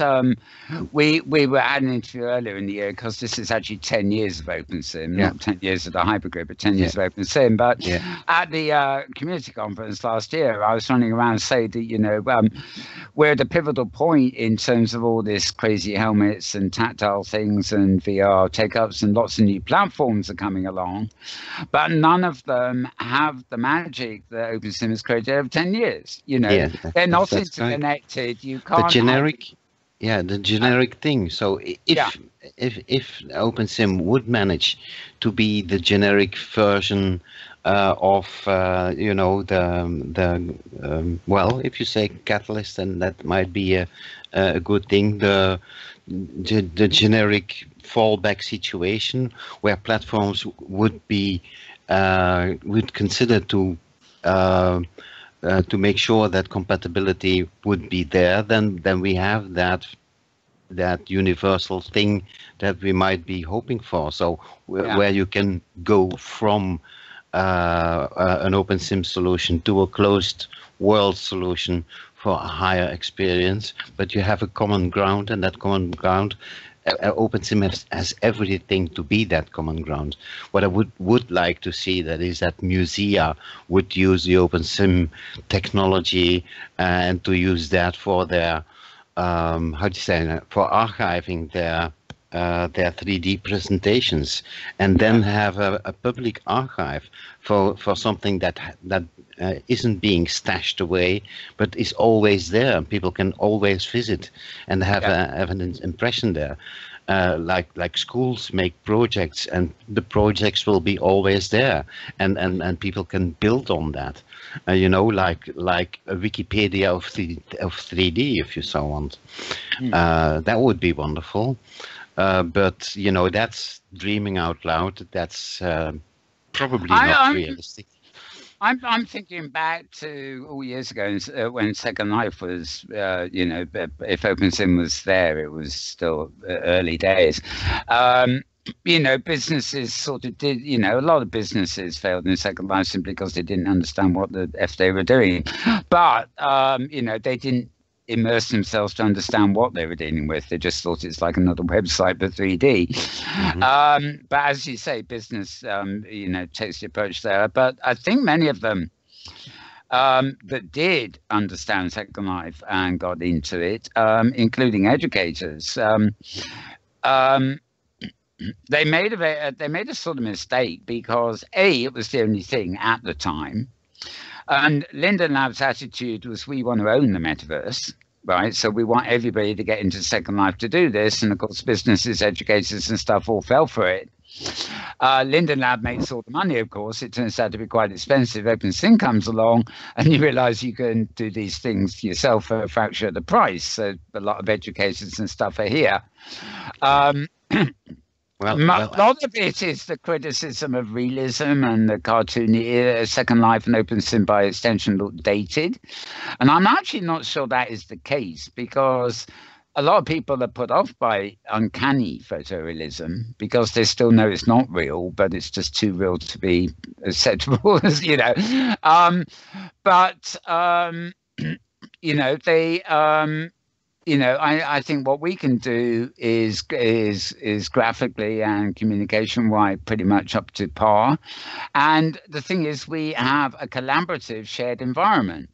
And a lot of these other platforms, Second Life aside, of course, just don't offer that. And, you know, there's VR chat, for example, which is a big hit amongst VR tech people. So they can go in there like we come in here and talk shop. But they look like avatars out of the 1990s. You know, why didn't they just use OpenSim to create a region that would be VR chat? I think we are very close to see that happen. Like I said, the latest release is so stable, the quality is so high. There's enough content to simply get in and start using OpenSim and see it grow from there. So we have, I think, reached that point of aspiration where we wanted to have a reasonable quality. Well, this is you know, this is not top game quality, doesn't ever need to be. So we have that good quality environment now. People will, I'm sure, discover that they can at zero cost use it by using Diva Distro or Outworlds and start creating stuff. So I think let's see what the next 2-3 years will be doing. Compared to other solutions, this is great. We have Cinewave, which still has to grow a lot before they can reach this kind of, how do you say that, acceptance or usage, but also Cinewave has a great advantage by having Unity and all those game creators using Unity. So it might kind of co-develop, and if they do, I very much hope they will link up to OpenSim and use that that opportunity as a challenge, because every opportunity also is a threat, and I hope they don't see OpenSim and their solutions as a threat to kind of keep away. But if they open up for it, they will, I think, escalate the growth, like the moon will escalate the travel to Mars by simply propelling itself. Yeah. I've always think the growth of the metaverse and stuff really has, although I think OpenSim is a wonderful platform and could get better and better and really be a leading player. The key, however, really is interoperability that allows connections between them. And I think a lot of people don't realize that, they if they're in OpenSim or been in Second Life, they're used to working with prims, and, they may know a bit about flexes and sculpts and the fact that you can now import mesh. But, it's a good thing that remains. Yeah, to somebody that works in Unity, I don't think a lot of people realize that you don't have to, you can build something in Unity and you don't have to publish it as a Unity game or a Unity environment. You can export the meshes from Unity and import them into somewhere like OpenSim or Second Life, and they're just as good. And likewise, there are lots of Joey Obama, who's been on the show before, has actually taken a lot of default free, license-free OAR files from Linda Kelly and the likes, and they've been put up as regions in SciSpace. SciSpace is a complete mesh platform. It's got wonderful lighting and everything else, and it behaves a totally different way. But when you walk into one of those regions, you would think you're in OpenSim, because it's actually an OpenSim OAR file that's been put there. Yeah. So it's on the creative side, there's a lot of interoperability in the moment. It's like create offline, like we do with our local grids, and then deploy everywhere. Build something in OpenSim, save the mesh, and then send it to wherever else you want to be. And I have a kind of interest in, following SciSpace, because Adam Frisby and Roland, Adam Frisby was the founder of OpenSim, but that's his day job. But there is a sense that they will welcome any kind of interoperability. If somebody devises a way for avatars in the two worlds to communicate, they will welcome it, because the bottom line that makes the company money is not a totally closed system, and neither, for that matter, is Philips High Fidelity. The idea is it's got open source elements and it's a foundation and it can allow for interoperability. Then I hop over to Second Life. That's a walled garden. Haven't got any interest in communicating with outside of their world or having any interoperability. And even Sansar, which looks like a very, very poor imitation of SciSpace, they went and spent years and God knows how much money on building their own authoring engine, so they didn't have to use Unity or anybody else's. They seem to be obsessed with running a closed shop, even down to the authoring tools.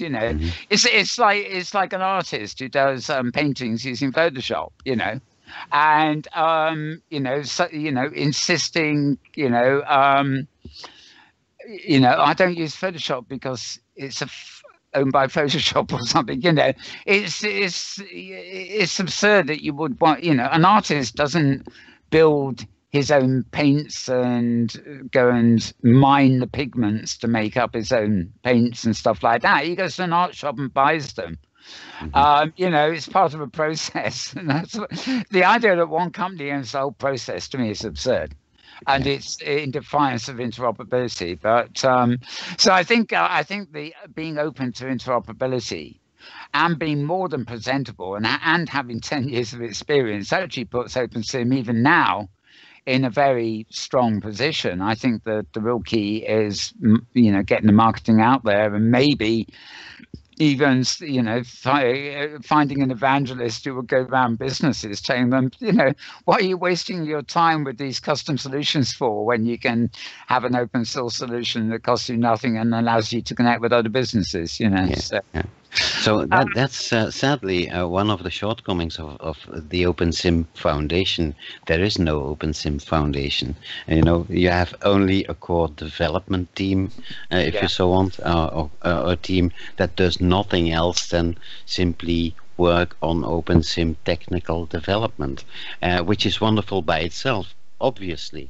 But there should be something more which would be, you know, preaching the good word, like you said, but by example. So slightly putting up a bit more business-like mentality, like, you know, seeing the necessity that there needs to be funding to pay development, so development goes faster.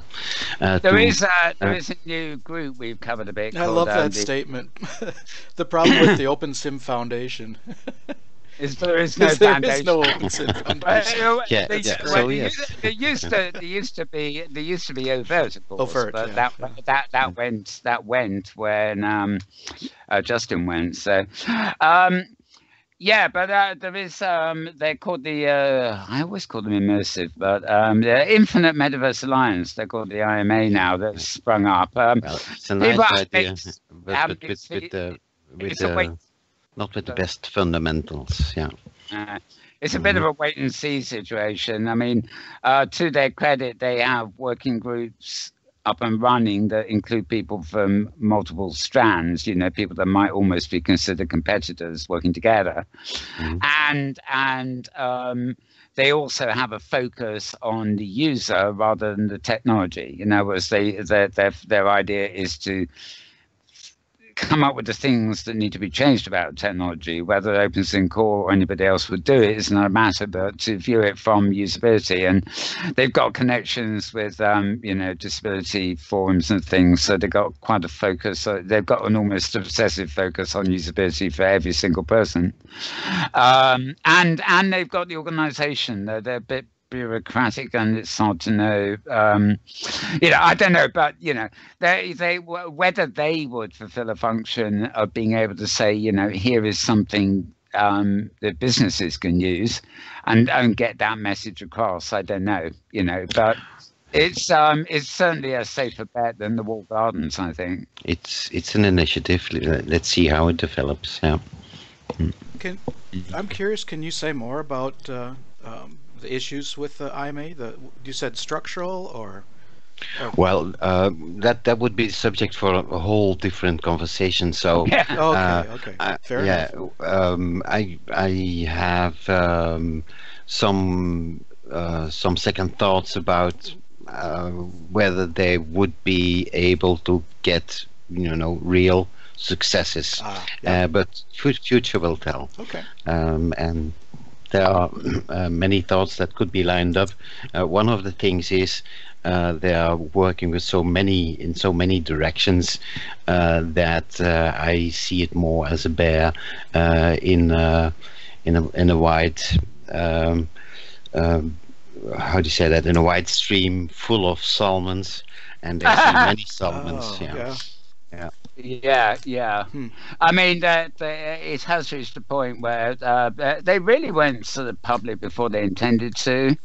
They are very new, and I just adopt, you know, I have to be news and reporting wise, a sort of wait and see kind of approach. I know there has been controversy of late, although I can't really. Maybe I'm not techy enough or whatever, but I really can't figure what some of the nitpicking's about. But I'm very much one of these people that says, well, you know, if it's good, you know, if it's promoting the metaverse and it's going to improve things or try to improve things, you know, what the hell, let them get on with it. Yeah, absolutely. And I have to admit, I'm slightly biased because I was asked to be on the advisory board, and I am. But, you know, advisor is not CEO. Yeah, it appears that I'm there too, but you know, Oh, right. I just appear there. Yeah. Fair enough, fair enough. But as Yeah. you say, that is a whole other story. Yeah, I was more sort of feeling you out for your thoughts about the future and where we. Well, I'm where happy we to, are you know, with an outlined subject. I'm happy to have a great discussion on that, and have some good suggestions to make, as well as some to see some questions filled in and answered. Yeah. Sure. Okay, well, I also have one final question, really, about Bible itself. Off the top of my brain, I can't actually think of any other what I might call Belgian grid. I mean, Franco grid is the French grid, but there are other ones. Metropolis is Germany, but there are hundreds of German There's another grids. one, another Belgian one, which is Logicamp. It's French. Yeah, Logicamp is out there for ages. I think some 7 years or so. They are French-based. Well, I am Dutch-based, you know, northern part of the country and southern part of the country in Belgium. But, you know, that shouldn't be a difference. But I talked with Logi, and he has a scope, how do you say that, a focus on prims and loves prims and everything that stands for. And I have a different approach, you know. I love the, let's say, the newer norms, if norm is a well understood word because it's direct translation of standards. Yeah. So the standards and the vision on that are slightly different. The whole VBEL approach is, well, if we can help with projects, we surely will. But actually, this is entertainment and not business. Yeah. So I see it as such. While Logicamp is more, you know, business inspired. So let them do. So I think entertainment is a business in some ways too, and some business is not always as business as you think. I do know there's a big, you know, there's an extent of overlap. But what I was getting at, actually, we're getting into like the Hercule Poirot thing, aren't we? Where everybody calls him French, but it's Belgian. A bit of confusion there. But what I was getting at is that just as you think of Franco grid as probably the biggest of the French grids, people tend to think of it as the French grid, rightly so, because you know, people who use Second Life, for example, and don't go anywhere else, often think of it as the American grid. Yeah. You know, what I was wondering is if you had any thoughts in terms of promoting VBEL or anything, of building. Obviously, you want people to come and see those wonderful builds and everything else. But as far as VBEL, the greater grid, is concerned, have you any thoughts about, you know, attracting users, residents, and maybe focusing on building a Belgian community? Yeah, well, actually, that's hence the name. That was in the back of my head while creating it, and the title by itself says it. Yeah. You know, virtual Belgium. So the virtual Belgian hub to the hypergrid is the whole idea behind the creation of VBEL. But having said that, there's also a little fact you might be interested to know, that is that Dutch-speaking people, Holland and Flanders, are very adept in using English, and they don't mind being embedded in that English culture, and they don't have the need to identify themselves as Belgians or Dutch people. You know, not in that way like the German metropolis does. They want to have that identification of being the German grid, and Franco grid similarly want to have that that identification to be the French grid. So we Dutch-speaking people, we all speak English as well as Dutch, or I guess it's I guess it's and we don't feel that need to identify ourselves that much. So it's probably down to the territory, because Great Canadian Grid, it identifies with Canadians. There are plenty of American. Roddy and I had the standing joke that it really should be called the Commonwealth Grid, because countries of the Commonwealth, with the Brits and everything. But nevertheless, it's an alternative to the Great Canadian Cabin in Second Life. As an offshoot of that, to take that community, strongly Canadian community, to their own grid. So whether that happens in other regions, I don't know. For all I know, there may be a Luxembourg grid hidden out there somewhere. I mean, the grid was probably bigger than Luxembourg. How? Yeah, indeed. Yeah, and that's small. Well, VBEL has been created with that in how do you say that, in the back. Of the intentions, but it's not commercially inspired, and nor does it have big ambitions in the foreseeable future. But it has that. When you do something, do it right. Have the right fundament. How do you say that? Funding, but not in the way of money, but foundation. So do your foundation work well. And once you have that, you can kind of build on it without having your house sinking into the ground. So that's the whole idea when VBEL has been created. And if it grows that way to being, a true Belgian virtual hub, then okay, it's real. It's, how do you say that? Yeah, it does something that was. In the background, intentions. Well, it's like if I have somebody come over here and they really like it, I'll say, well, stylistically and everything else, why don't you check out, this this region on VBEL. It's 10 minutes since I mentioned it. It's gone already, hasn't it? Check out Neitherleaf, right? But I might be on the hypergrid somewhere, or even in real life somewhere, and talking to somebody who's Belgium, and they say to me, is the Belgian grid somewhere? And it's nice to be able to say, I know the guy who runs this, VBEL grid, the servers are on the French-Belgian border and stuff like that. And anybody who wants to hook up and co-build and even wants to do business, fine. We have everything that's needed to grow from there. Mm-hmm. Yeah, the other thing I think, although I'm very keen to promote, I'm an internationalist really, and I certainly love the international nature of the hypergrid. Notwithstanding regions being down because the Canadian grid has got its servers in the American hurricane zone, which is a bit odd. No offense to James here either, but I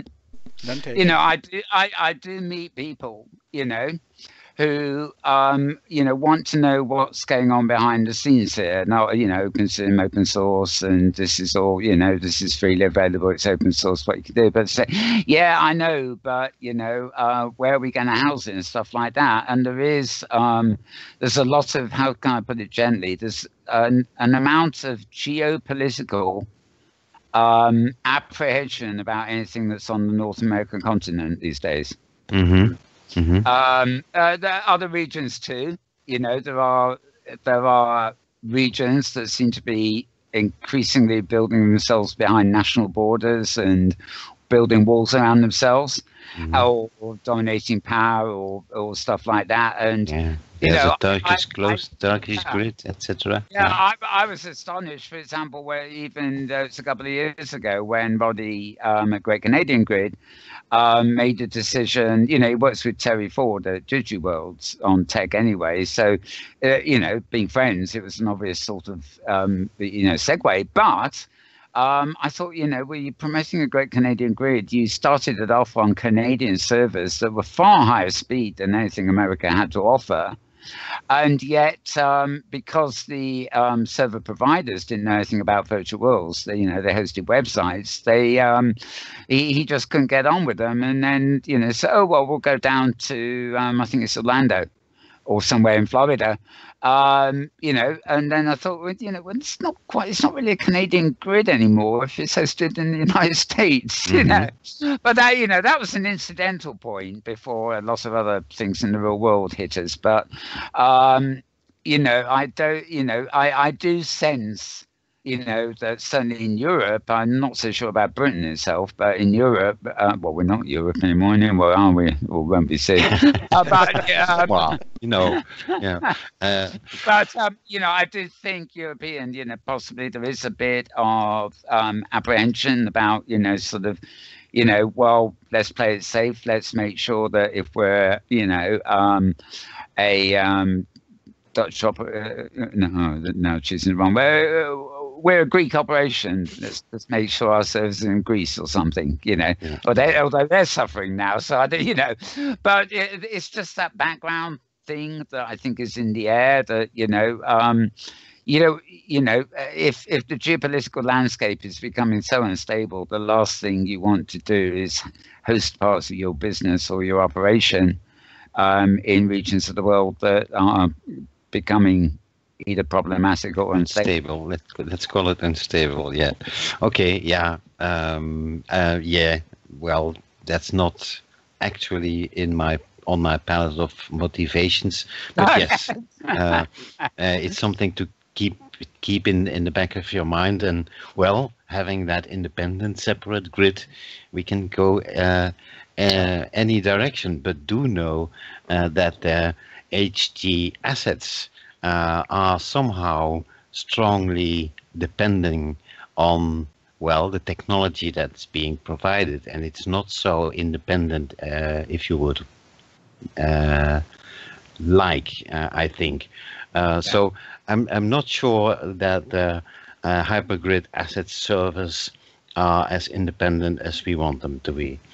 But that's to be confirmed. That's more a concern than a statement, because I cannot state something that I technically did not examine. Yeah.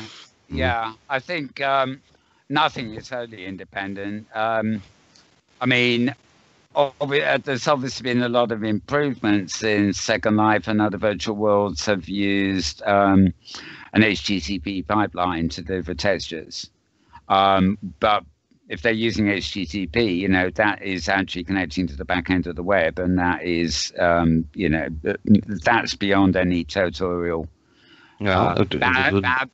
boundaries anyway. Although it's not beyond these days, it's not beyond censorship and firewalls and blocking. But I think it's it's metadata rather than anything important. No, I think it's pretty much essential actually to know that what if OS Grid didn't exist anymore, at this instance, would the hypergrid be still the hypergrid with the hypergrid assets? Would we be able to connect to the other grids?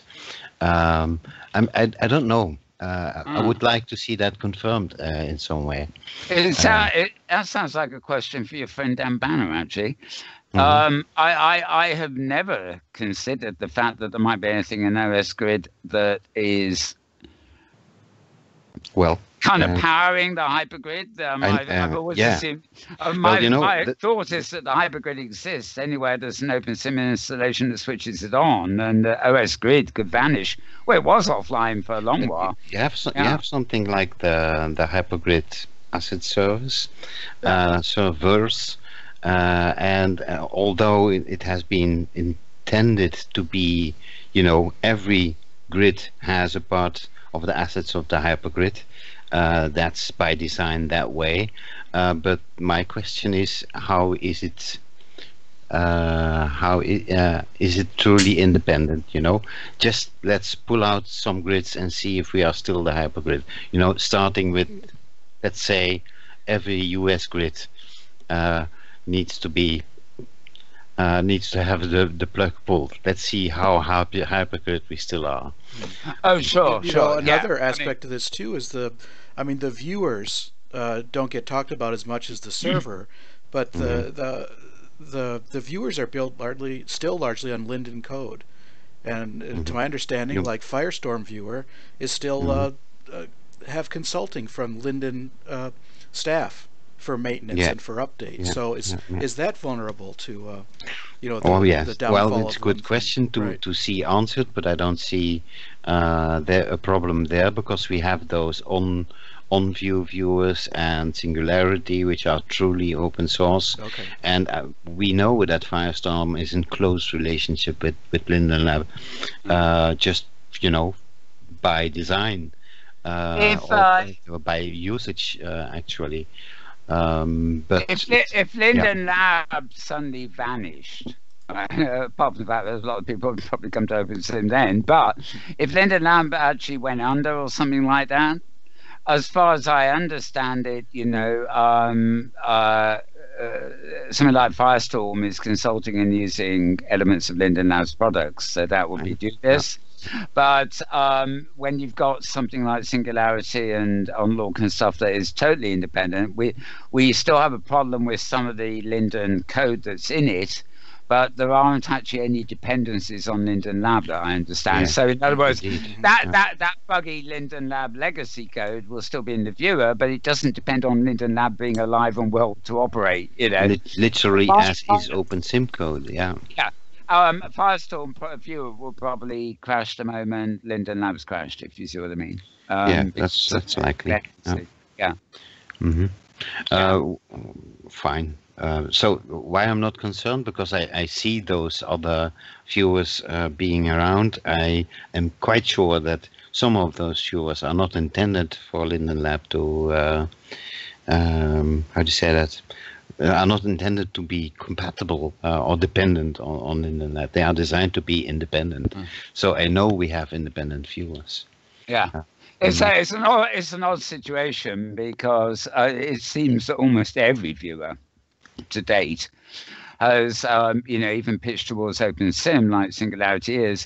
They still make sure it is still compatible with Linden Labs, because they like having the Linden viewers. That's the standard still. And that is one of the controversies that's going on at the moment, which I'm refusing to go into anymore. But basically, the Kakua viewer has apparently got a separate OpenSim strand, separate from the version that is compatible with Linden Labs, and a lot of people are seeing that as a possible savior. On the other hand, things about who's developing what and what has been open sourced, as it were, is there seems to be some controversy there. Different people seem to own different things, and I'm not getting into it. It's just I don't report on gossip, I report on facts.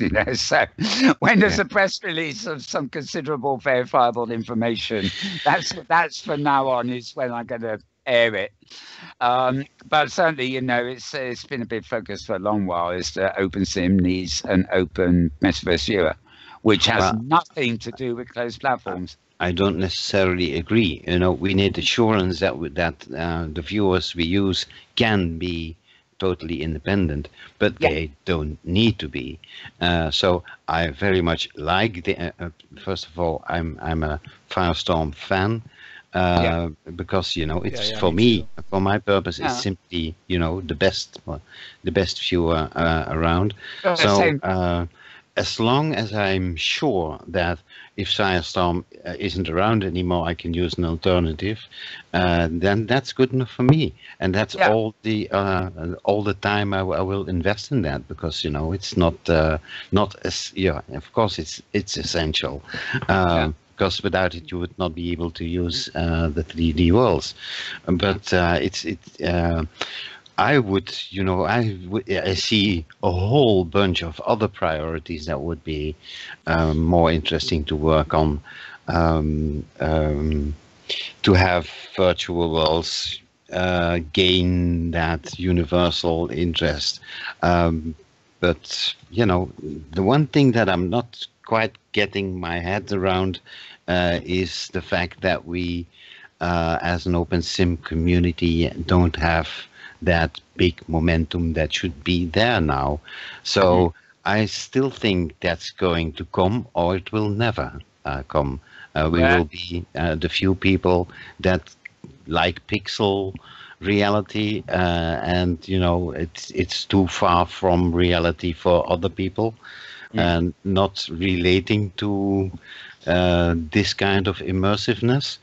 But I think still that only if you only look at the, how to say that, at those people who do not fully benefit from the real world possibilities, all those less, how do you say that, minder validen, I cannot translate the word. Lesser able, disabled. Yes, disabled people. So why aren't they massively using virtual worlds? Well, it is quite big, not massively, as in ubiquitous part of being disabled or being old age, but those demographics are actually very strong. I think half of them, I was wandering around this time last year planning the last OSCC, and you're saying that, this is the year when all this other shit is going down, pardon my language, and we have to, say that, we've got, 10 years of community, 10 years of experience, and, a whole history, legacy here, that these new young upstarts don't have. And a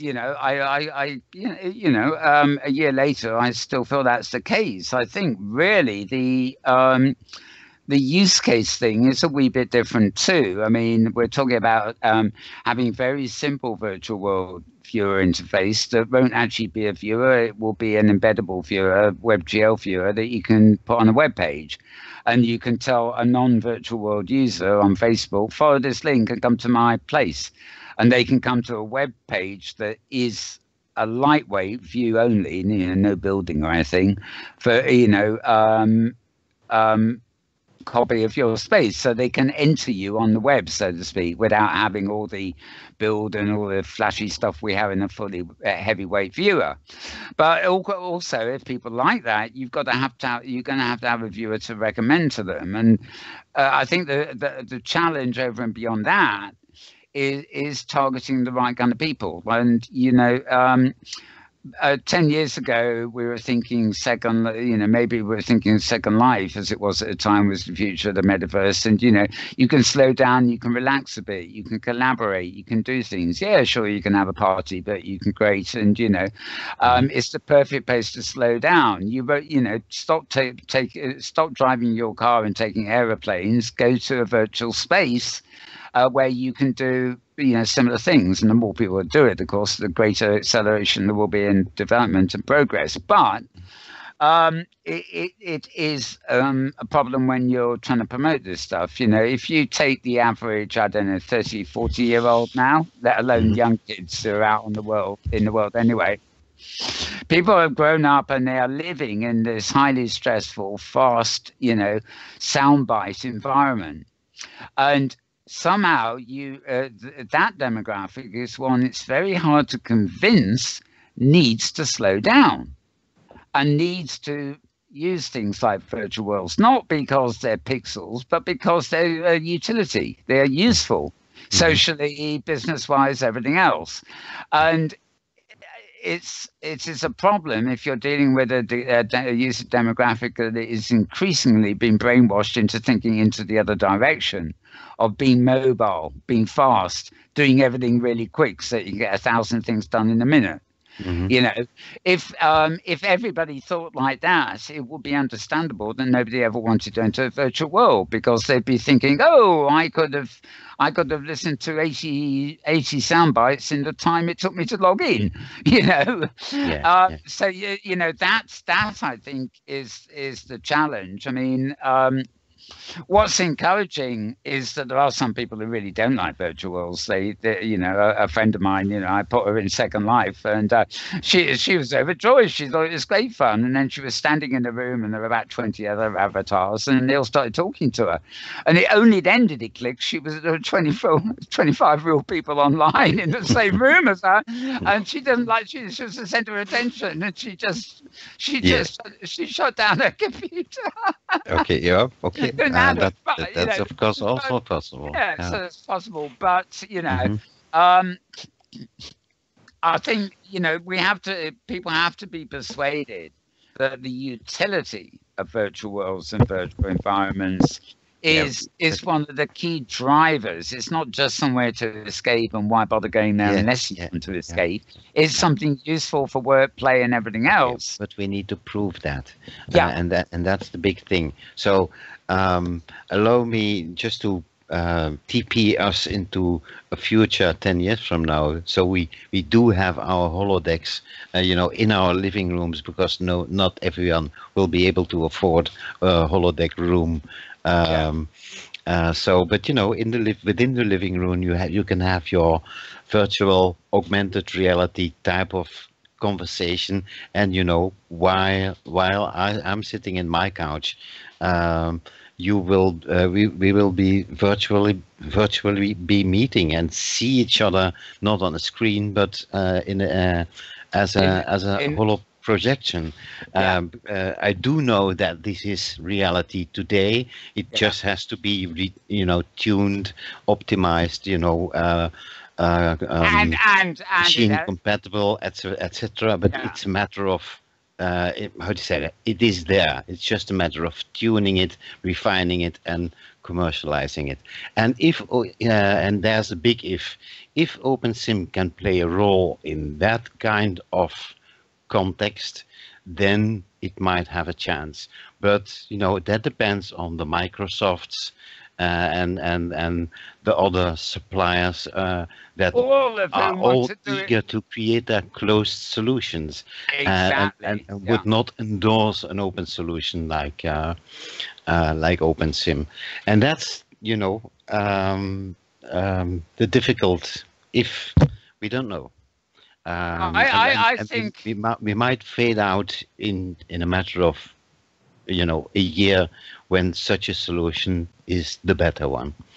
Oh yeah, that's the danger. I don't think OpenSim and hypergrid will ever fade out at all unless there is a major development that supersedes it. The question is whether it whether it gains that necessary traction for a greater audience. But as you say, 10 years is a long time, especially these days. So, sometimes I actually think that, augmented reality, that's, it's part and parcel of the same thing, but seems to be a different strand, a lot of that depends on mobiles and things. So people might take to augmented reality quite quickly. And if you forget that virtual reality already exists, virtual reality will be a logical extension of augmented reality. Well, what I expect us to become is just be part of that new ecosystem, because we have a technology that will adapt itself to use such new. Those are just recorders and projectors, and we have a platform that is interesting for that. So it doesn't need to be Sansa. And Linda Lab just decided to make it not compatible for commercial reasons, for no other one. Yeah. So we will develop our own, no problem at all. What you say about the holodeck is very compelling, because as you say, we have the technology already, but it has to be refined and it has to be made affordable to at least the elites, and it has to start a system of trickle down where the prices come down as new facilities come down, so it becomes affordable.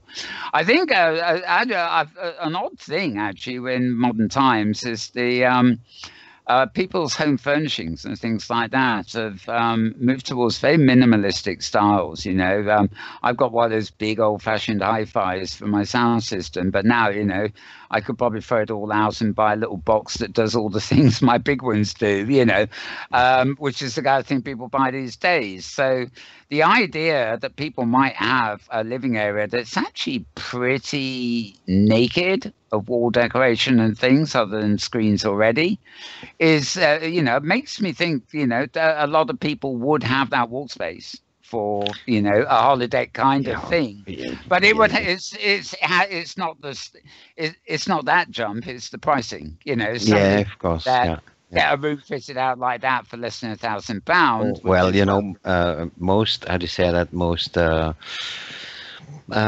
mid-class plus families, they have their separate media room, so that will be a non-issue. It will not need to be the living room, but all the rest will need to find some other adaptation, and that will be the living room most likely. Yeah, well, I mean, people at the moment, every year they buy a larger and larger television. I mean, the television is almost the size of a wall already, so all they need that eventually, if they buy 4 TVs, all they need is the floor and ceiling done. We're not so far away from that because people love their screen technologies. It's what they use it for. Everybody, first thing somebody needs is a telly, and then perhaps furniture. Yeah. It's like the old mattress on the floor and a big screen television, thank you. And then eventually, maybe I'll get a proper bed. Maybe I get a table so that I can actually exercise my writing skills. Yeah. If you can still remember them. Oh, it doesn't matter. I've got a phone for that. We don't know. Perhaps everybody will have 2 phones, and putting the 2 phones above each other will create a holo image, and we don't need holodecks and living room separate. They already, I forget what model it is, one of the mobile phone people. It's not Apple, unfortunately, but there is a device you can buy that is like a cradle for mobile phone that is capable of taking the mobile phone interface and projecting it onto a wall big screen. You simply it's like a charging cradle. You simply put your phone into it and press a button, and it switches on the projector, and it projects to any nearby wall that you face it at. Well, have you seen the red phone? By the manufacturer makes the red cameras. The red phone will have a small glass-free 3D imaging area on the surface of the phone. Interesting. Really interesting. Yeah. Okay. Well, I can. That means every time I fly, it drops on my. Is attracted to the light on my cell phone screen. I will be able to scan the fly and turn it into an avatar. Oh, what a nightmare! Yeah. Right. Okay. Well, look, I think we're running out of steam here. Although I can think of 1,000 things to talk about. Yep. I always can, but it's been a great show. So we've packed it out and everything else. James, you have actually been quite quiet. Any questions you still got for Roland, or any thoughts on what's been going on? No, like you say, there are many questions, but no, this has been a fantastic conversation. I really enjoyed it. Okay, well, me too. It evolved nicely. I loved it, and we touched surfaces on some things we know we want to discuss more in depth about them, but we need to cut that in little chunks of subjects. Yes. Yeah. I told you, you'd be no problem. You was telling me the other day, well, you don't know whether you got enough to talk about. I said, don't worry, you have. At least I have. Okay. I normally do a closing thoughts thing of anybody who's got anything else they want to say while they're here. Not necessarily connected with what we talked about already. Anything from you, Roland, on that front? Any new projects or other activities that you're keen to get a word in about? Not at this time. Nothing to declare or nothing to state. But always thinking forward. and always using the information that is and try to make the perspective more interesting.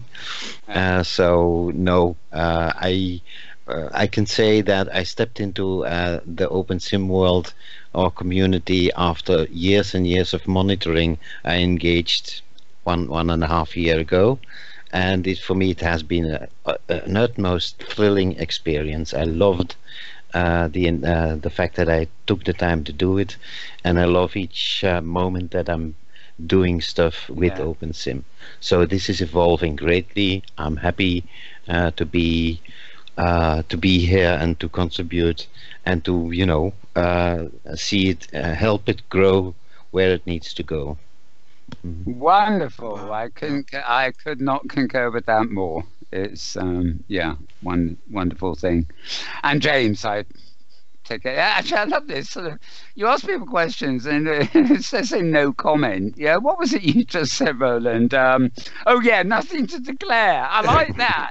Yeah, I can imagine going to the closing part of this show, and I got 6 guests.